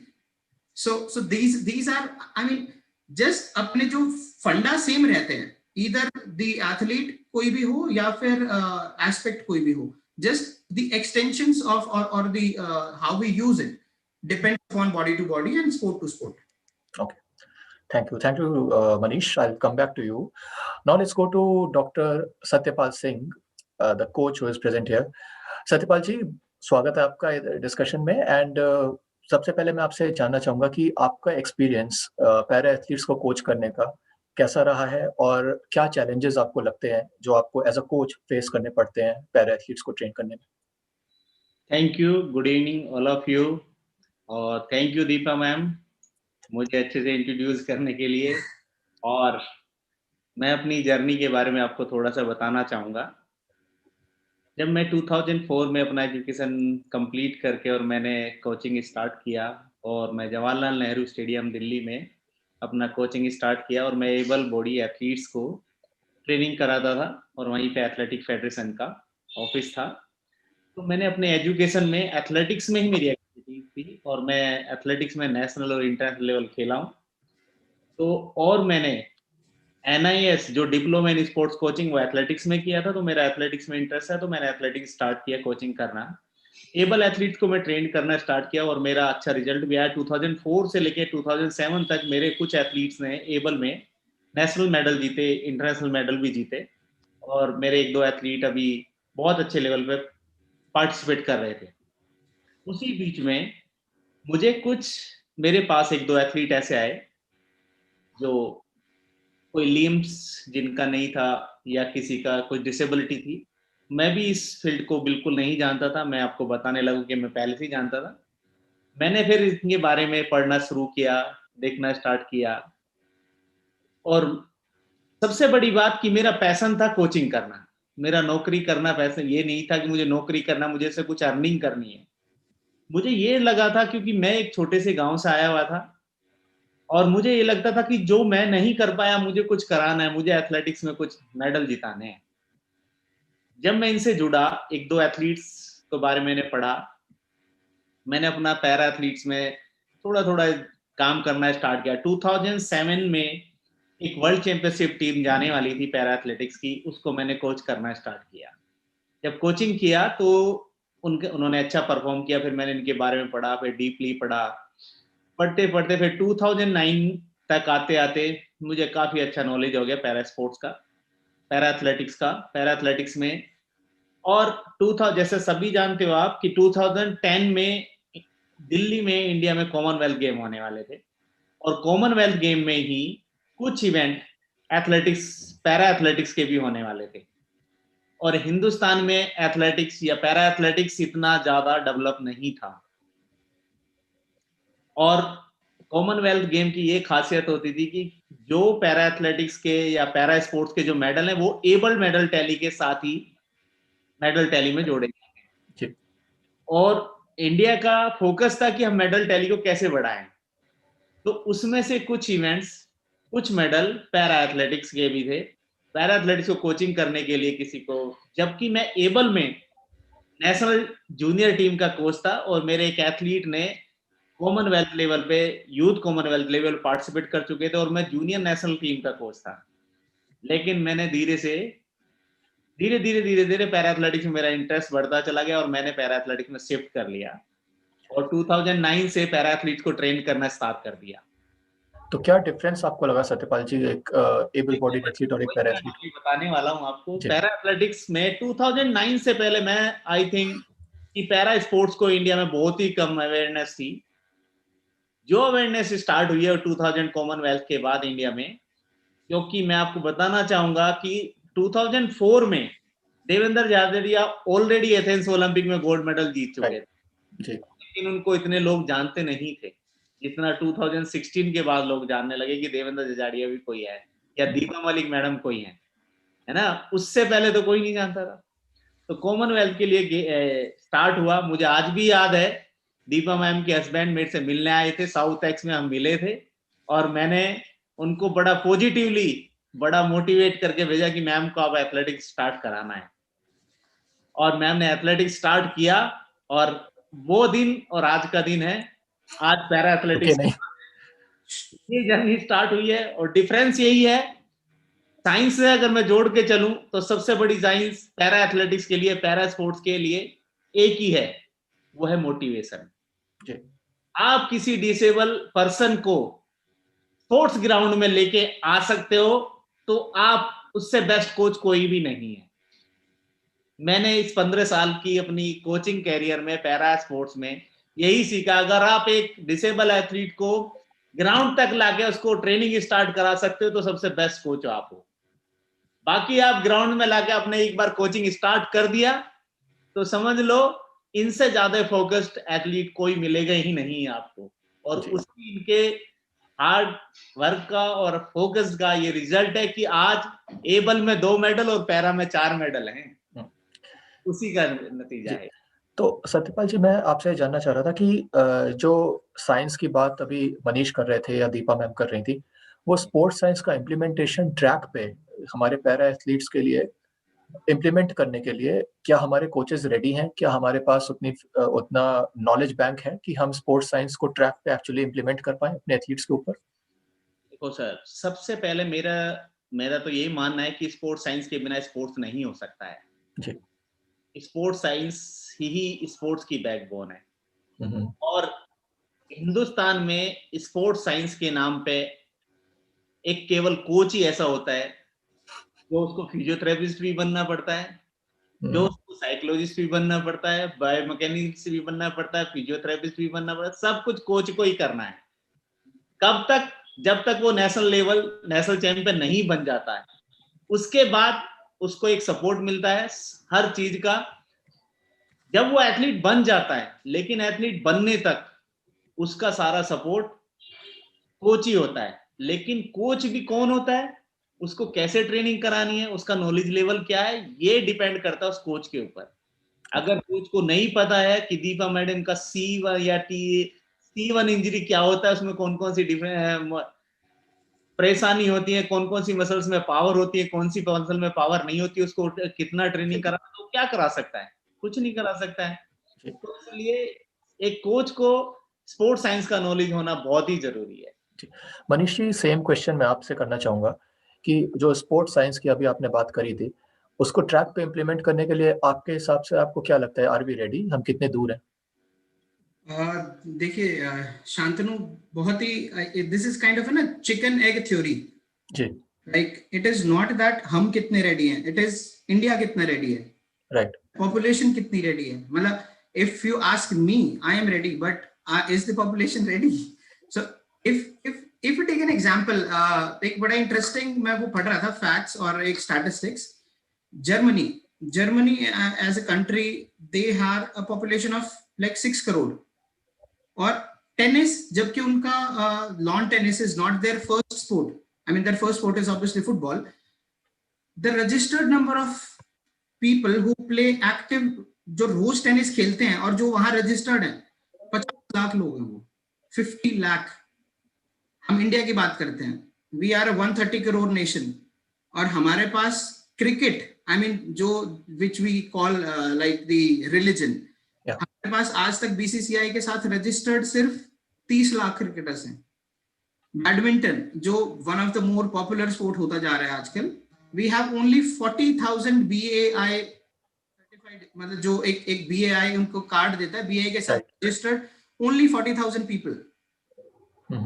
Are you getting it? So this again, it has to do with the how, but again, जो जैसे awareness बढ़ रही है, जैसे credibility हमारे sports की बढ़ रही है, जैसे एज हमारे पार्टिसिपेंट्स इंक्रीज कर रहे हैं, जैसे सत्यपाल सर कह रहे हैं कि देवेंद्र झांझड़िया जी हमारे 2004 में मेडल लेके आए थे, लेकिन बिफोर 2010 या बिफोर 2000 कॉमनवेल्थ गेम्स या फिर बियॉन्ड दैट, तब उनको जानने लगे हैं लोग।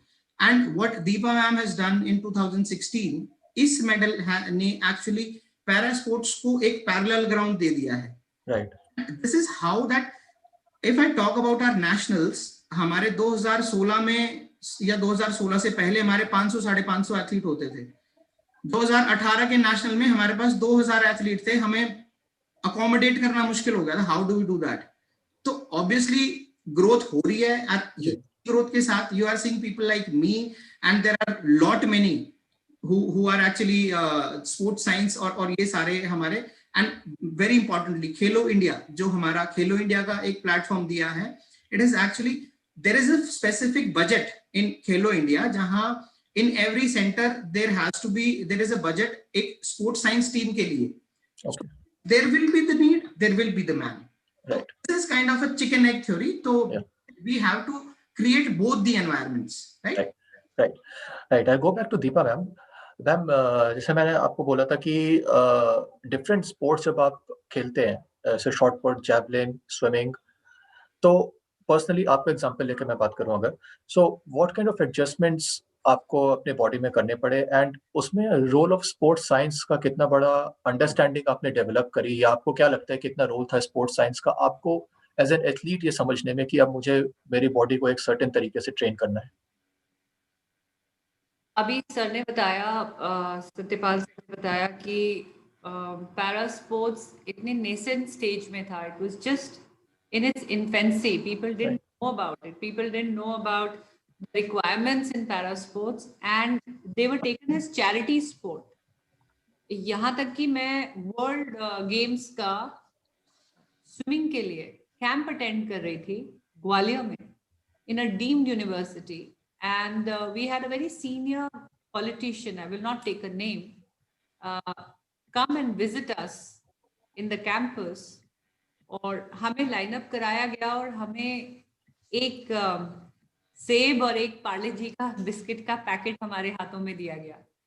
So it was always taken as कि ठीक है, दिव्यांग है, हमें दिव्यांग तो आज दिया है मोदी जी ने नाम, अपंग है, चैरिटी स्पोर्ट है, एक एक biscuit. So somewhere people never even looked at us that even we wear a swimming costume which is of shark skin, and that can cost us 20 to 25,000 rupees each. So a javelin, the carbon fiber javelin is worth minimum, international standard javelin is worth 75,000 rupees. Doing speed practice, it is you need at least 3 to 4, to quickly try to throw, to adapt to that movement for your muscle brain memory. So when you are not even included in the mainstream, when people don't even look at it as a sport, then how do you even talk about sport sciences in the sport? Right. So initial years were totally dependent on the coach. The coach only had to, so the coach not only had to be your coach, the coach had to be your assistant, your somebody who will push your wheelchair, somebody who will even pick up your luggage, who will he'll be your mental trainer also, he'll be your dietitian also. So because the resources were limited, what was the role of sports sciences? Well, till about 2010, I didn't even understand sport, because for me, it was more about, an identity and outing. I never realized where I actually can stand if I put my heart and soul into it. And when I joined the 2010 Commonwealth Games, I probably was still a Mem Sahab in my head.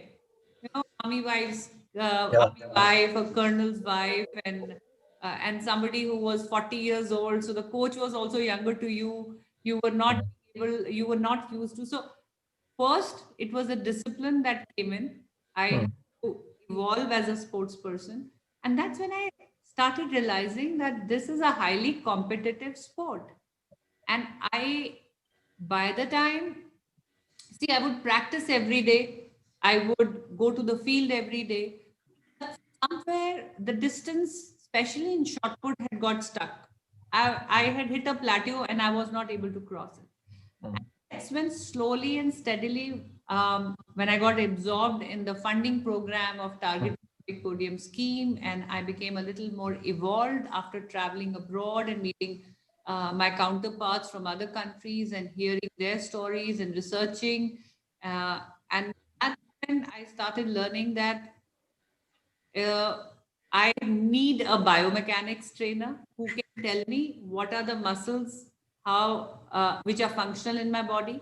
I need a physiotherapist to battle the spasticity and break the spasms, to understand what are the movements that I need to do before I start my throw so that the spasm doesn't set in. Because however trained I am, however skilled I am, while throwing, if a spasm has set in, it will break my rhythm. Similarly, what are the muscles which are left in the body, and how an alternative muscle with a movement can be used through biomechanics to enhance and increase your throw. Then comes your mental training. Now, that itself is a science. Right. Visualization exercises, I had a lot of issue with noises. You know, if I hear bugles, I hear claps, some people get excited, they get adrenal rush. But for me, that was a hindrance.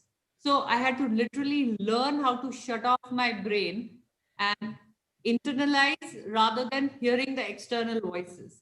That is also a science. Training your mind psychologically is a science. And even if you see my winning throw picture, which has become very famous on the internet, you will see my eyes are rolled up. It's I am doing nothing outside. It was all inside, and everybody said, "Were you possessed?"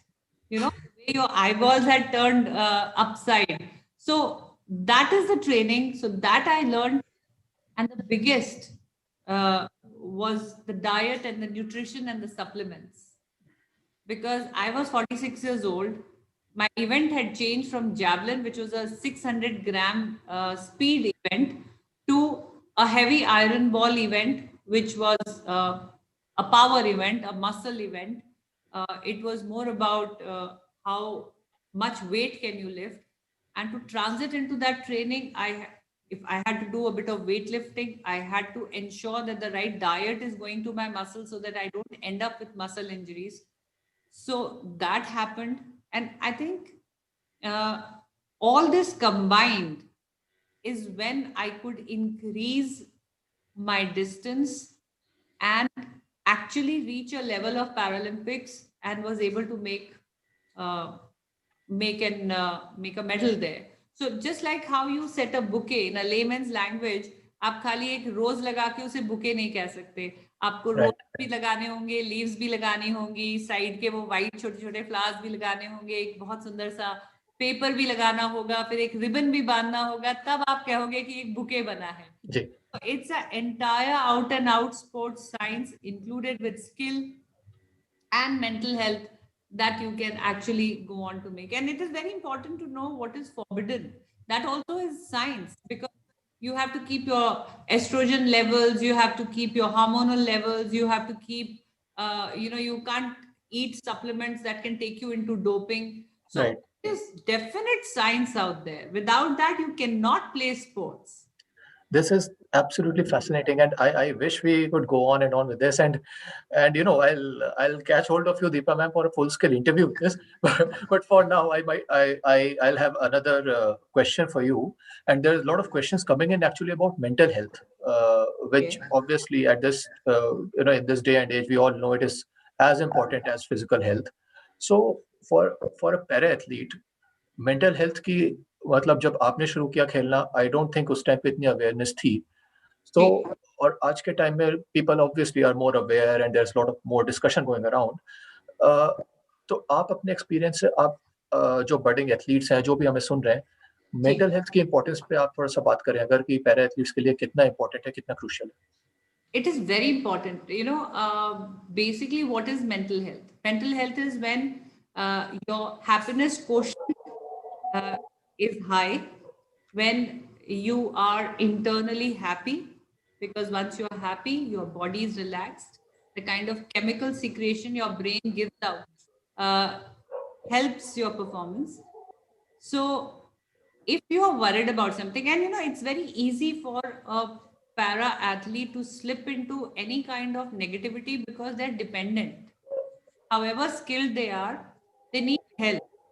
So even if my person who's my competition partner, or the person who's my attendant, if in the morning we've had a tiff and I have not been helped the way I want to be helped, or a sarcastic comment has come my way, that can also impact my performance. So, mental health, because as it is, we face our disability challenges, our body challenges. Mm, I was very well prepared for discuss when I went for my Asian Games. But while I was throwing, I had a sense, I don't know if I passed wind or actually the stool came out, which eventually was stool which slipped out, because maybe I neglected eating my food not at the right time. It just happens, or it was a big spasm in the stomach muscles. The whole thought that I'm sitting on a competition chair and stool has come in my diaper, even that disturbed me. And the throw, which could have got me a silver, actually went outside the line. So that is where the mental health. So even such a slightest thing can affect your mental well-being for a physically challenged person. And then there has to be a lot of work done in mutual faith. I think that also belongs to mental health and mental well-being, because if you are a visually impaired person, and Satyapal sir will agree with me because he works a lot with visually impaired athletes, if the visually impaired athlete does not have faith, or there is a little bit of lack of faith between him and the co-runner, the competition partner with whom who will be the guide runner, then also it can affect the performance of the person. So it has to be done very closely with para athletes, and not just them, people who are around them, and people who are supporting staff, and also the people who are competition partners have to be equally in good mental well-being, because invariably we are dependent on them. So for example, I travel, and a lot of competitions I've traveled with my daughter, and my daughter is also a young girl, and she is a teenager, and she could be dealing with her own job problems, dealing with her own, whatever in her college among her friends. If her face is slightly low, and if she is dealing with something, that will impact my mental well-being also. So it's very important to pay focus on the mental well-being of the para athletes, especially. Fascinating. Satyapal जी, मैं आपसे जानना चाहूंगा कि इतनी हमने अभी बातें सुनी, मनीष जी ने जो बोला और दीपा मैम ने बात करी, बट क्या ये सब जो कॉन्सेप्ट्स हैं स्पोर्ट्स साइंस के या मेंटल हेल्थ के, एज अ कोच, जैसा कि आपने मुझे बोला कि आप एक स्टार्टिंग और काफी केसेस में एक एंड पॉइंट होते हो एक एथलीट के लिए, कि आप ही सब कुछ हो एक एथलीट के लिए, यू हैव टू, आप कोच भी कर रहे हो, आप उस टाइम पे फिजियो भी हो, उस टाइम पे आप स्पोर्ट्स साइंटिस्ट भी हो. क्या हमारे कोचेस रेडी हैं ये रोल रिस्पॉन्सिबिलिटी कंप्लीट करने के लिए, और क्या हमारे पास इतनी कैपेसिटी है? एंड मैं ये आपसे इसलिए जानना चाह रहा हूँ क्योंकि दीपा मैम अभी यहाँ पे बैठे हैं, वो पीसीआई की हेड है, so I guess we have all the authority to talk about. और जो भी अगर आपको लगता है कि हमारे कोचेस रेडी हैं नहीं हैं, you are free to speak, please go ahead. Sir, सबसे पहले मैं स्टार्ट करूंगा, जैसे मैंने बताया कि स्पोर्ट्स साइंस का अपना स्पोर्ट्स जो परफॉर्मेंस है वो एक टीम वर्क है. सभी स्पोर्ट्स साइंटिस्ट को, कोचेस को, एथलीट को एक साथ मिलकर काम करना है. क्योंकि मैं आपको स्टार्टिंग में ले जाना चाहूंगा, जब पैरा एथलेटिक्स स्टार्ट हुआ था, एक ये जो 1948 में था, ये एक रिहैब सेंटर था जहां से पैरा स्पोर्ट्स से स्टार्ट हुआ. लेकिन अभी वो रिहैब सेंटर नहीं है. अभी आपको कंपीट करना पूरे दुनिया के साथ, आपकी दुनिया पूरी वर्ल्ड के साथ कंपीट करना, तो वर्ल्ड के बेस्ट से बेस्ट आपको साइंटिस्ट चाहिए, स्पोर्ट्स साइंटिस्ट चाहिए, बेस्ट कोच चाहिए, बेस्ट एथलीट चाहिए. आपको एक साथ मिलके काम करना, तब आप दुनिया के साथ लड़ सकते हो, आप ओलंपिक में मेडल जीत सकते हो. और रही बात कि हम रेडी हैं या नहीं है, या हमें जरूरत है, मैं आपको बताना चाहूंगा कि मैं पिछले 15 साल से कोचिंग करता हूं मॉर्निंग इवनिंग, लेकिन मेरा कोचिंग का जॉब नहीं है, मुझे कहीं से सैलरी नहीं मिलती है इसकी. मेरा नौकरी, मैं कॉलेज में प्रोफेसर हूं, लेकिन मैं वॉलंटरी काम करता हूं. तो सबसे पहले इंडिया में ये चेंज करना पड़ेगा. मेरा भी अपना फैमिली है, एक स्पोर्ट्स साइंटिस्ट जो साइकोलॉजिस्ट आएगा या बायोमैकेनिकलिस्ट आएगा या फिजियोथेरेपिस्ट आएगा, सबका अपना फैमिली है, सबको पैसा चाहिए भाई। अब मैं कहना बड़ा आसान है कि एक साइकोलॉजिस्ट वहां पे, फिजियोथेरेपिस्ट मेरे ग्राउंड पे नहीं होता है, लेकिन उसको पे कौन करेगा, वो क्यों टाइम देगा? 3 घंटे मैं सतपाल अगर टाइम दे सकता है morning evening free of cost, हर कोई नहीं दे सकता ना वो। तो सबसे पहले ग्रास रूट लेवल से लेके हमें टॉप लेवल एथलीट तक ये फिक्स करना पड़ेगा कि हर ग्राउंड्स में, हर ट्रेनिंग सेंटर पे, हर एक जहां पे पैरा एथलीट ट्रेनिंग कर रहा है या एथलीट ट्रेनिंग कर रहा है, वहां पे फिजियोथेरेपिस्ट अपॉइंट हो, वहां पे डाइटिशियन अपॉइंट हो, वहां पे बायोमैकेनिस्ट, स्पोर्ट्स साइंटिस्ट अपॉइंट हो, तब हम एक टीम वर्क करके हम पैरा स्पोर्ट्स या स्पोर्ट्स को वर्ल्ड लेवल पे विन कर सकते हैं। जैसा कि मैंने 2-3 कोर्स अपने जो मानते हैं पूरी दुनिया में जो सबसे बेस्ट एथलेटिक्स का ट्रेनिंग सेंटर है वो कोलोराडो स्प्रिंग्स में यूएस ओलंपिक ट्रेनिंग सेंटर है। तो वहां पे सबका अपना काम है। मैंने 2 बार वहां पे रहा हूँ, काफी कोर्स किया है, पढ़ाई भी की है, वहां लोगों को ट्रेनिंग देखा है, सबका अपना फिक्स काम है। आप ट्रेनिंग किया, अब मेरा इवनिंग ट्रेनिंग सेशन है तो मुझे बताना है कि मुझे पूरे वीक का ट्रेनिंग सेशन दे देना है कि मैं इस दिन, मेरा दीपा मलिक मैडम का थ्रो है, आज जैवलिन थ्रो है, कौन कौन से वेट से थ्रो होगा, कौन कौन से इक्विपमेंट चाहिए। तो वो इक्विपमेंट ऐसा नहीं है केवल साइंस, स्पोर्ट्स साइंस, वो एक स्पोर्ट्स इक्विपमेंट साइंस भी है। डिस्कस थ्रो करनी है तो मुझे टायर थ्रो करनी है, उसको मैम का हाथ का रेंज बढ़ाने के लिए मुझे रोड थ्रो करनी है, कितने केजी की होगी, क्या सेफ होगी उसकी, हाथ में कैसे पकड़ना है, वो सब भी चाहिए। तो मैंने ग्राउंड्समैन को अपने पूरे इवनिंग एक वीक का मैंने प्रोग्राम दे दिया, ग्राउंड्समैन दीपा मैडम के और कोच के पहुंचने से पहले वहां पे सारा इक्विपमेंट तैयार रखे, फिजियोथेरेपिस्ट वहां पे खड़ा हो, अगर थ्रो करते टाइम गलत एंगल से मैडम थ्रो रिलीज कर देते हैं, उनकी मसल्स में अगर ओवर स्ट्रेच हो जाता है तो वहां आइस पैक भी होना चाहिए, मसाजर भी होना चाहिए, फिजियोथेरेपिस्ट भी होना चाहिए, सब डॉक्टर्स होना चाहिए वहां पे। अगर हम वैसे काम करेंगे तो हम दुनिया में जीत सकते हैं जी। दुनिया में ऐसा नहीं, हिंदुस्तान में इतना टैलेंट है, मैं बता नहीं सकता। इतनी एज में आके, मुझे याद है वो टाइम गांधीनगर वाला, मैम कहते थे कि मेरा तो डेली का लूज हो रहा है, मैं अपना रेस्टोरेंट छोड़ के आई हूँ। आज मैम कहां से कहां पहुंच चुके हैं।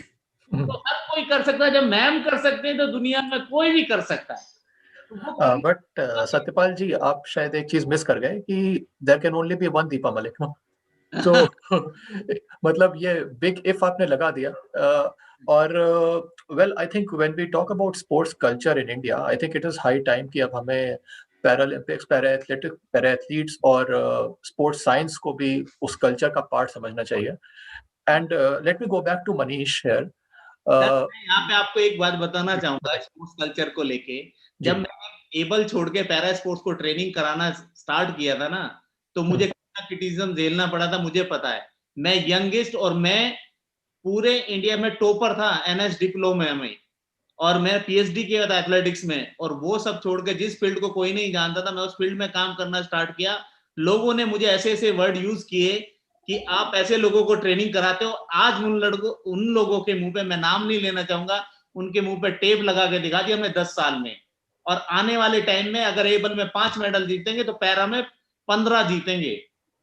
यही हमारा मेन मोटिव है, मैम का भी यही मोटिव है और हमारा भी यही है कि हम पैरा स्पोर्ट्स को इंडिया में इतने ऊपर तक लेके जाएंगे। हर एक जो दिव्यांग बच्चा है वो पैरा स्पोर्ट्स से जुड़े, अपने रिहैब करे और स्पोर्ट्स खेले, ग्राउंड में आए और अपने आप को हेल्दी रखे। Wonderful, wonderful. ये जस्ट टू ऐड, जो लास्ट सर ने बोली है ना, एंटायर ओलंपिक या पैरालंपिक मूवमेंट का सार सिर्फ आखिरी लाइन में था। Winning a medal is not what is the vision of Olympic और पैरालंपिक। हर बच्चा मैदान में आए, स्पोर्ट खेले और हेल्दी रहे और अपने आप को इन्वॉल्व, इंक्लूसिव समझे। I think this is what we actually need to do as a nation. कि मेडल आ जाएंगे लेकिन एक्टिव होना बहुत जरूरी है।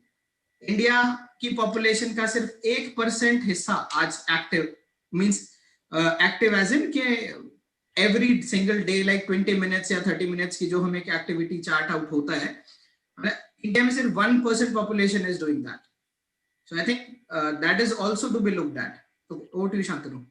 Certainly, and Manish, आपने बहुत सही बात बोली कि सी मेडल तो एक बाय प्रोडक्ट है पूरे प्रोसेस का, and when we talk about culture it is about developing a process, और वो प्रोसेस एक दिन में नहीं होता है, it takes years to develop a culture and build a process. And Manish, और वो प्रोसेस बिल्ड करने के लिए I think it is very important to create awareness, जो हमारे जो जनरेशन हम लोग को सुन रही है, दे शुड नो कि sports science is a viable career option जहाँ पे वो अपना फ्यूचर भी बना सकते हैं। सो you know, from your standpoint as a sports scientist and as a physio expert, आप आपका क्या असेसमेंट है, इंडिया में स्पोर्ट्स साइंस अभी किस लेवल पर है, and can the youngsters who are listening to us, can they dream of a career in sports science? देखिए, I will go back again, जो मैं अभी पहले बोल रहा था कि that the chicken and egg theory, I mean large and large situation उधर ही है। Now I will tell, I was fortunate enough कि मैं 2 साल पहले I went to Loughborough University MSc sports science में करने के लिए। आई मीन अगर शायद जो भी स्पोर्ट्स से जुड़ा होगा वो उनको पता है what Loughborough University means. It is It's the mecca of sports studies, right? Yeah, so it is the world #1 university for sports and all the sports related things. तो वहाँ लफ्बर्ग यूनिवर्सिटी के कैंपस के अंदर, Shantanu, there are 250 sports science personnels. 250 सिर्फ एक university के अंदर काम कर रहे हैं. Be it all the aspects of sport, be it on the ground, be it the equipment.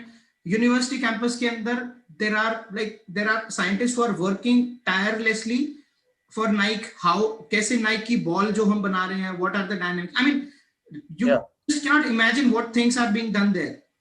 और वो लोग ऐसे हैं जो आज से मान लीजिए 30 साल पहले से इस स्पोर्ट्स साइंस में इन्वेस्ट कर चुके हैं. And they are the developed nation, right?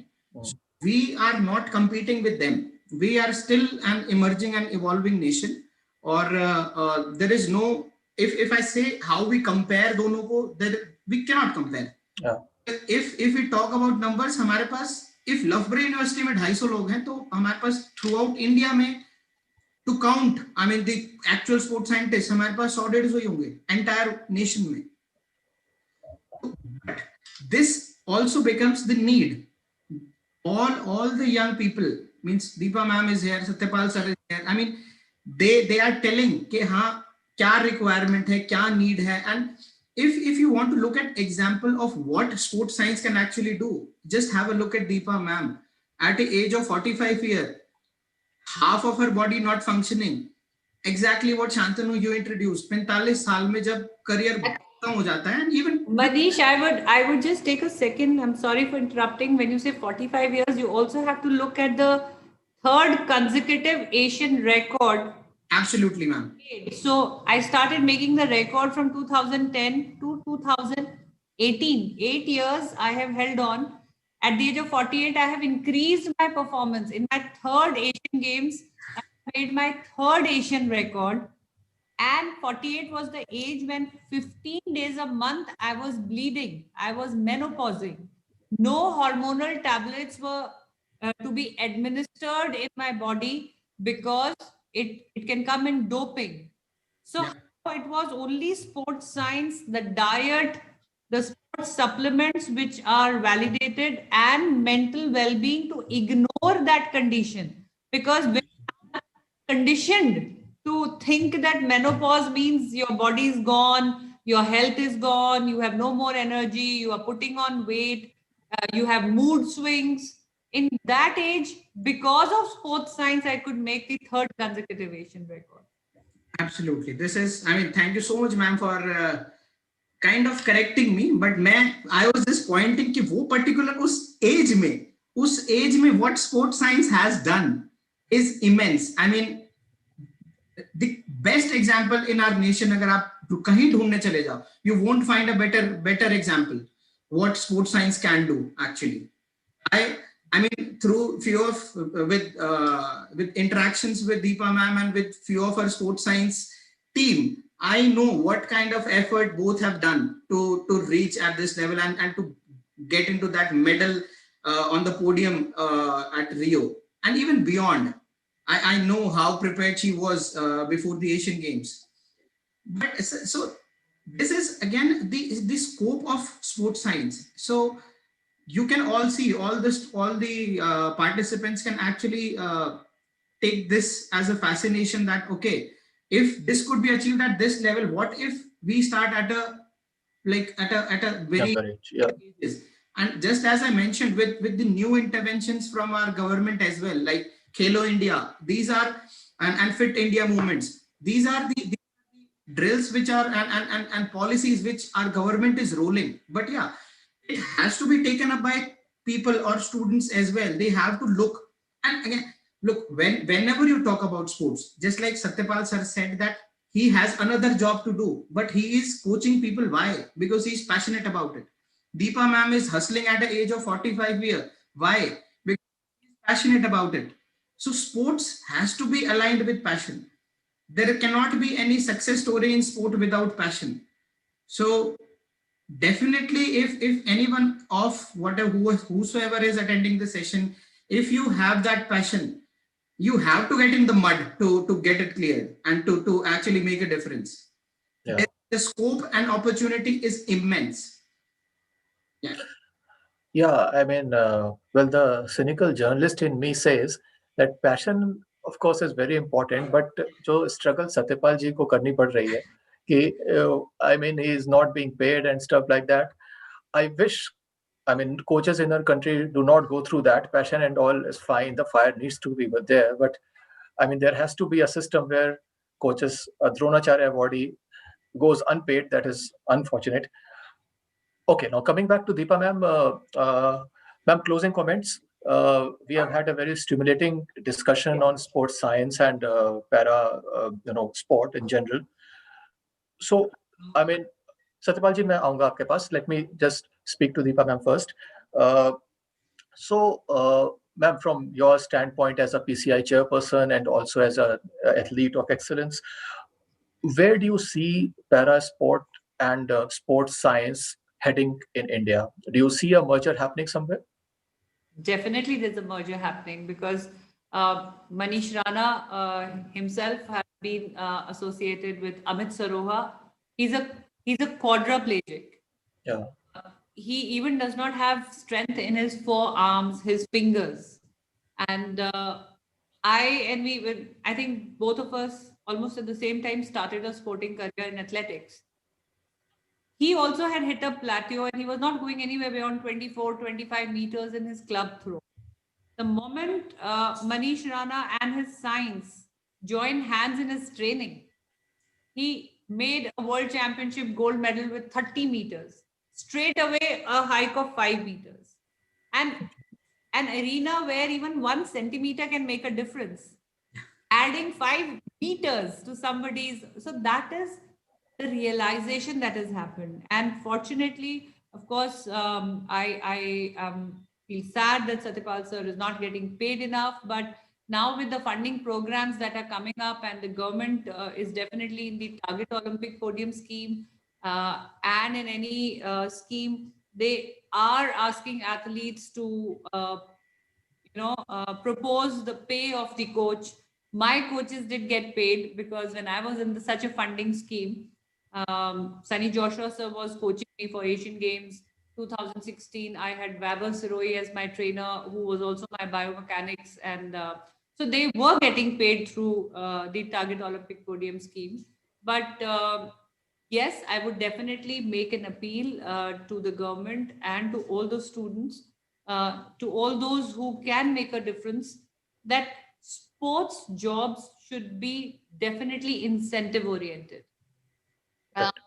We see, in a way, maybe Satyapal sir is right that once a athlete has been absorbed in a excellence program. Now, excellence comes after 5 to 7 to 8 years of practice. Right. Once you are in the excellence program, then you get some funding and you also get cash awards if you get the medal. But what about the journey from scratch to the medal?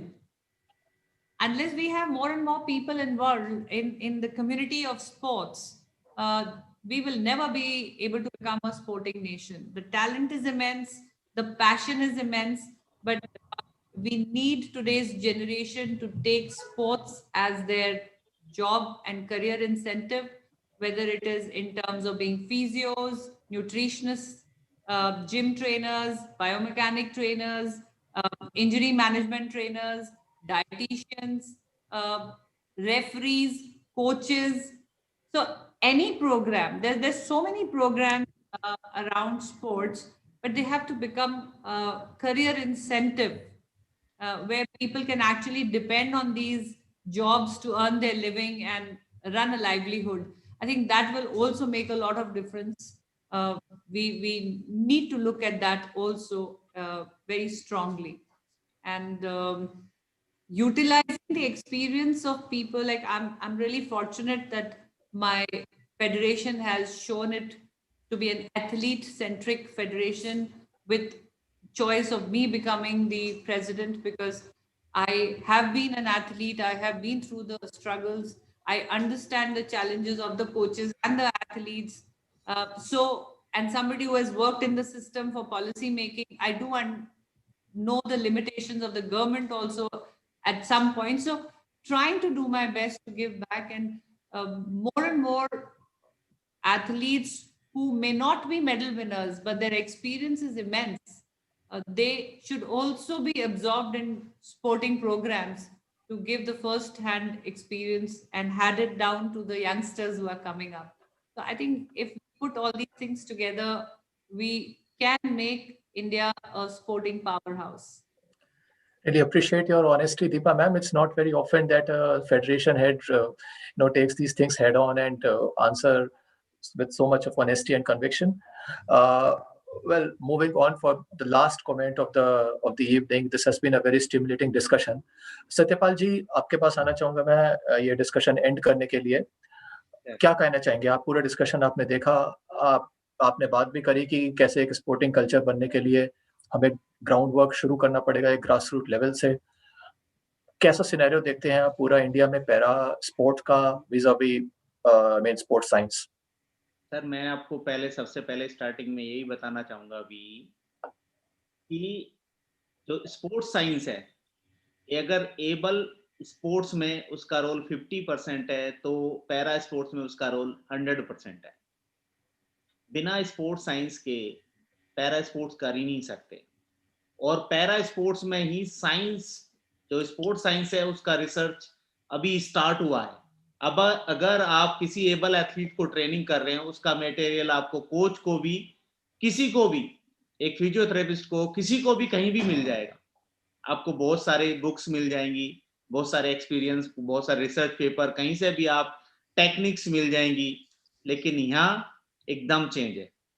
आप एक thrower हैं, आप thrower को training करा रहे, 42 का athletes है आपके पास जिसका एक पैर बिलो द नी एम्पूटी है. एक आपके पास 51 क्लास का क्लब थ्रोअर्स है, उसका लोअर लिम्स खराब है.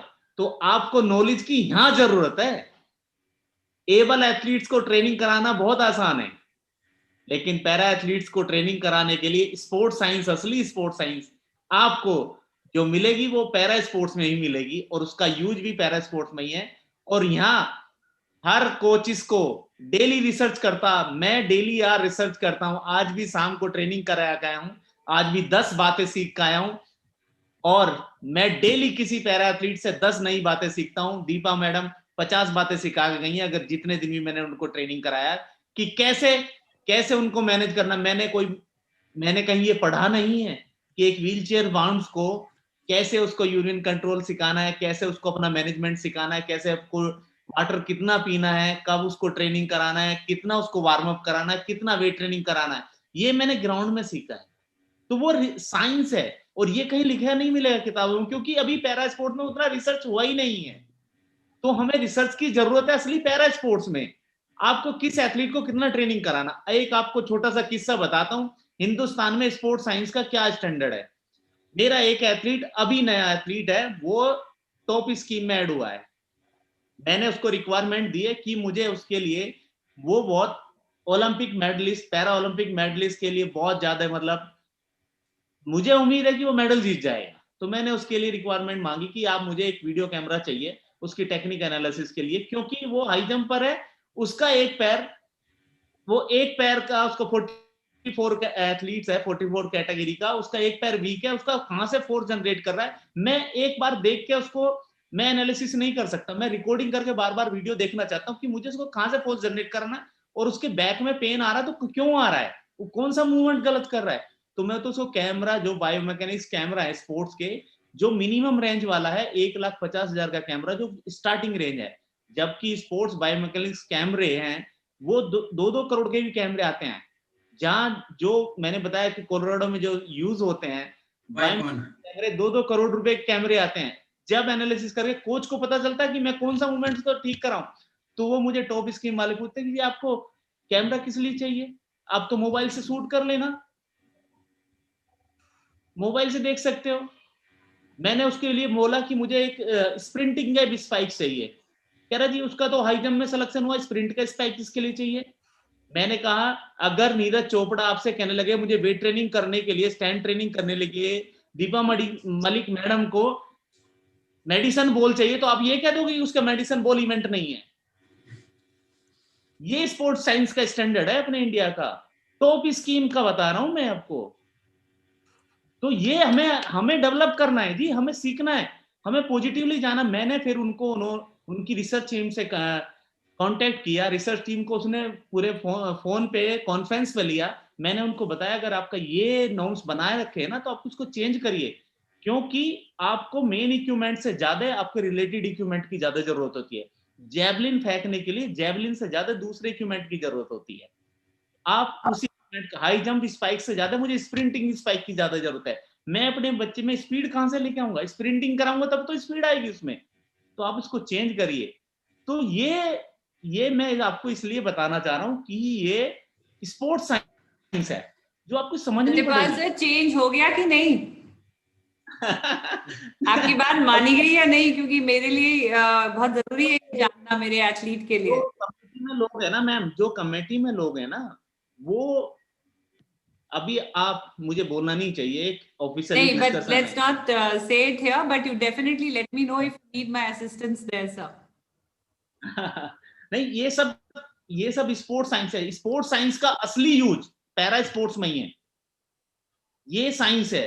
आप यहाँ नॉलेज लगाओ, अपनी यहाँ कोचिंग करोगे, आप नई चीज सीखोगे। आपके पास अगर मेरे पास मैं शॉर्ट पुट की ट्रेनिंग कर रहा हूं, तो मेरे पास हर शॉर्ट पुटर 2 हाथ पैर वाला नहीं आएगा, मेरे पास हर शॉर्ट पुटर अलग तरह से आएगा, और उसको कैसे सिखाना है वो मेरी नॉलेज मुझे वहां अप्लाई करना है। कौन सा बायोमेकेनिकल लगाना, कौन सा उस पर कितना उसके इंटरनली सिस्टम काम करते हैं, कितनी उसकी मसल्स काम करती हैं, वो मुझे साइंस वहां यूज करनी है, अपनी नॉलेज वहां यूज करनी है। तो स्पोर्ट्स साइंस का असली रोल जो है वो पैरा स्पोर्ट्स में ही है।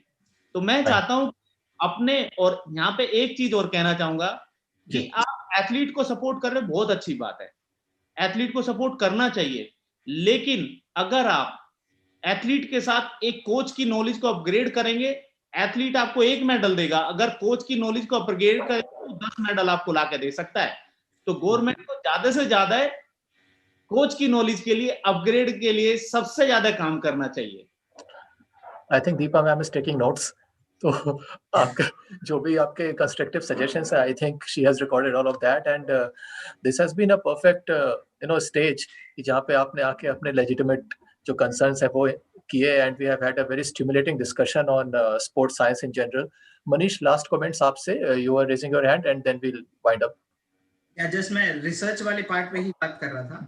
डेफिनेटली देखो, आप इंडिया की बात नहीं है, मतलब थ्रू आउट, मतलब आप कहीं भी बात करोगे, जो Paralympic being in IPC, I know what कितना स्कैरसिटी है एलीट लेवल पे रिसर्च का। आई मीन अभी लेकिन ऐसा नहीं है कि चीजें हो नहीं रही हैं, चीजें बदल नहीं रही हैं। आई मीन एट टाइम्स ऐसे होते हैं कि we are not aware as well, there are lot of things which are going on, but वो एक तो ओपन एक्सेस में नहीं है रिसर्च। देन वाइल मैं जब लफब्रा यूनिवर्सिटी में था, आई हैड दिस एक्सेस के अब पहला प्रीवियस हमारे ओलंपिक गेम्स रियो में थे, अब हमारे ओलंपिक गेम्स टोक्यो में हैं। So there is so much research going on in our university, in Lafbra University, because Tokyo में टेम्परेचर्स हाई होने वाले हैं बहुत, I mean 35 or something like that. तो एथलीट्स, अब ये डायनामिक चेंज हो गया। अब जैसे सत्यपाल सर कह रहे हैं कि एबल बॉडी एथलीट का टेम्परेचर से शायद उतना अफेक्ट ना पड़े, लेकिन दीपा मैम बताएंगे कि एक डिसेबल्ड एथलीट टेम्परेचर मतलब उसका सारा खेल खराब कर सकता है, क्योंकि it is not just his strength, जो एक्सटर्नल एनवायरनमेंट है, जैसे मैम ने एक अच्छा एग्जांपल भी दिया था उनके what happened with her, like just as ma'am said Amit Saroha as an athlete, और या कोई भी मतलब जो क्वाड्रिप्लेजिक हैं, दे डोंट स्वेट एक्चुअली, उनको स्वेट नहीं आता है. You have to train accordingly, like to get that medal. जो हमने वर्ल्ड चैंपियनशिप में हमने मेडल जीता अमित के लिए, we trained in rain, we trained in sun, we trained in the morning, we trained in the wind. I mean, we ऐसा हुआ कि हमने कोई भी एक एस्पेक्ट छोड़ा ही नहीं. अब ये सारी चीजें जो एक एबल बॉडी स्पोर्ट और पैरा स्पोर्ट्स को मतलब डायनामिक से चेंज कर देती है totally. Requirement is high and reward is also high. I mean, I can assure जो हम बात कर रहे हैं कि मेडल्स की बात कर रहे हैं या जो भी बात कर रहे हैं, definitely we will outnumber Olympic athletes, but we are not competing with them. We are competing amongst ourselves. We are competing for the Paralympic movement to take it forward. जितना हम ये movement improve करेंगे, उतना ही हम जो हमारे ये disabled population है, हम इनको empower कर पाएंगे. And this yeah, so I think this is what where I thinks, and let's hope things will change.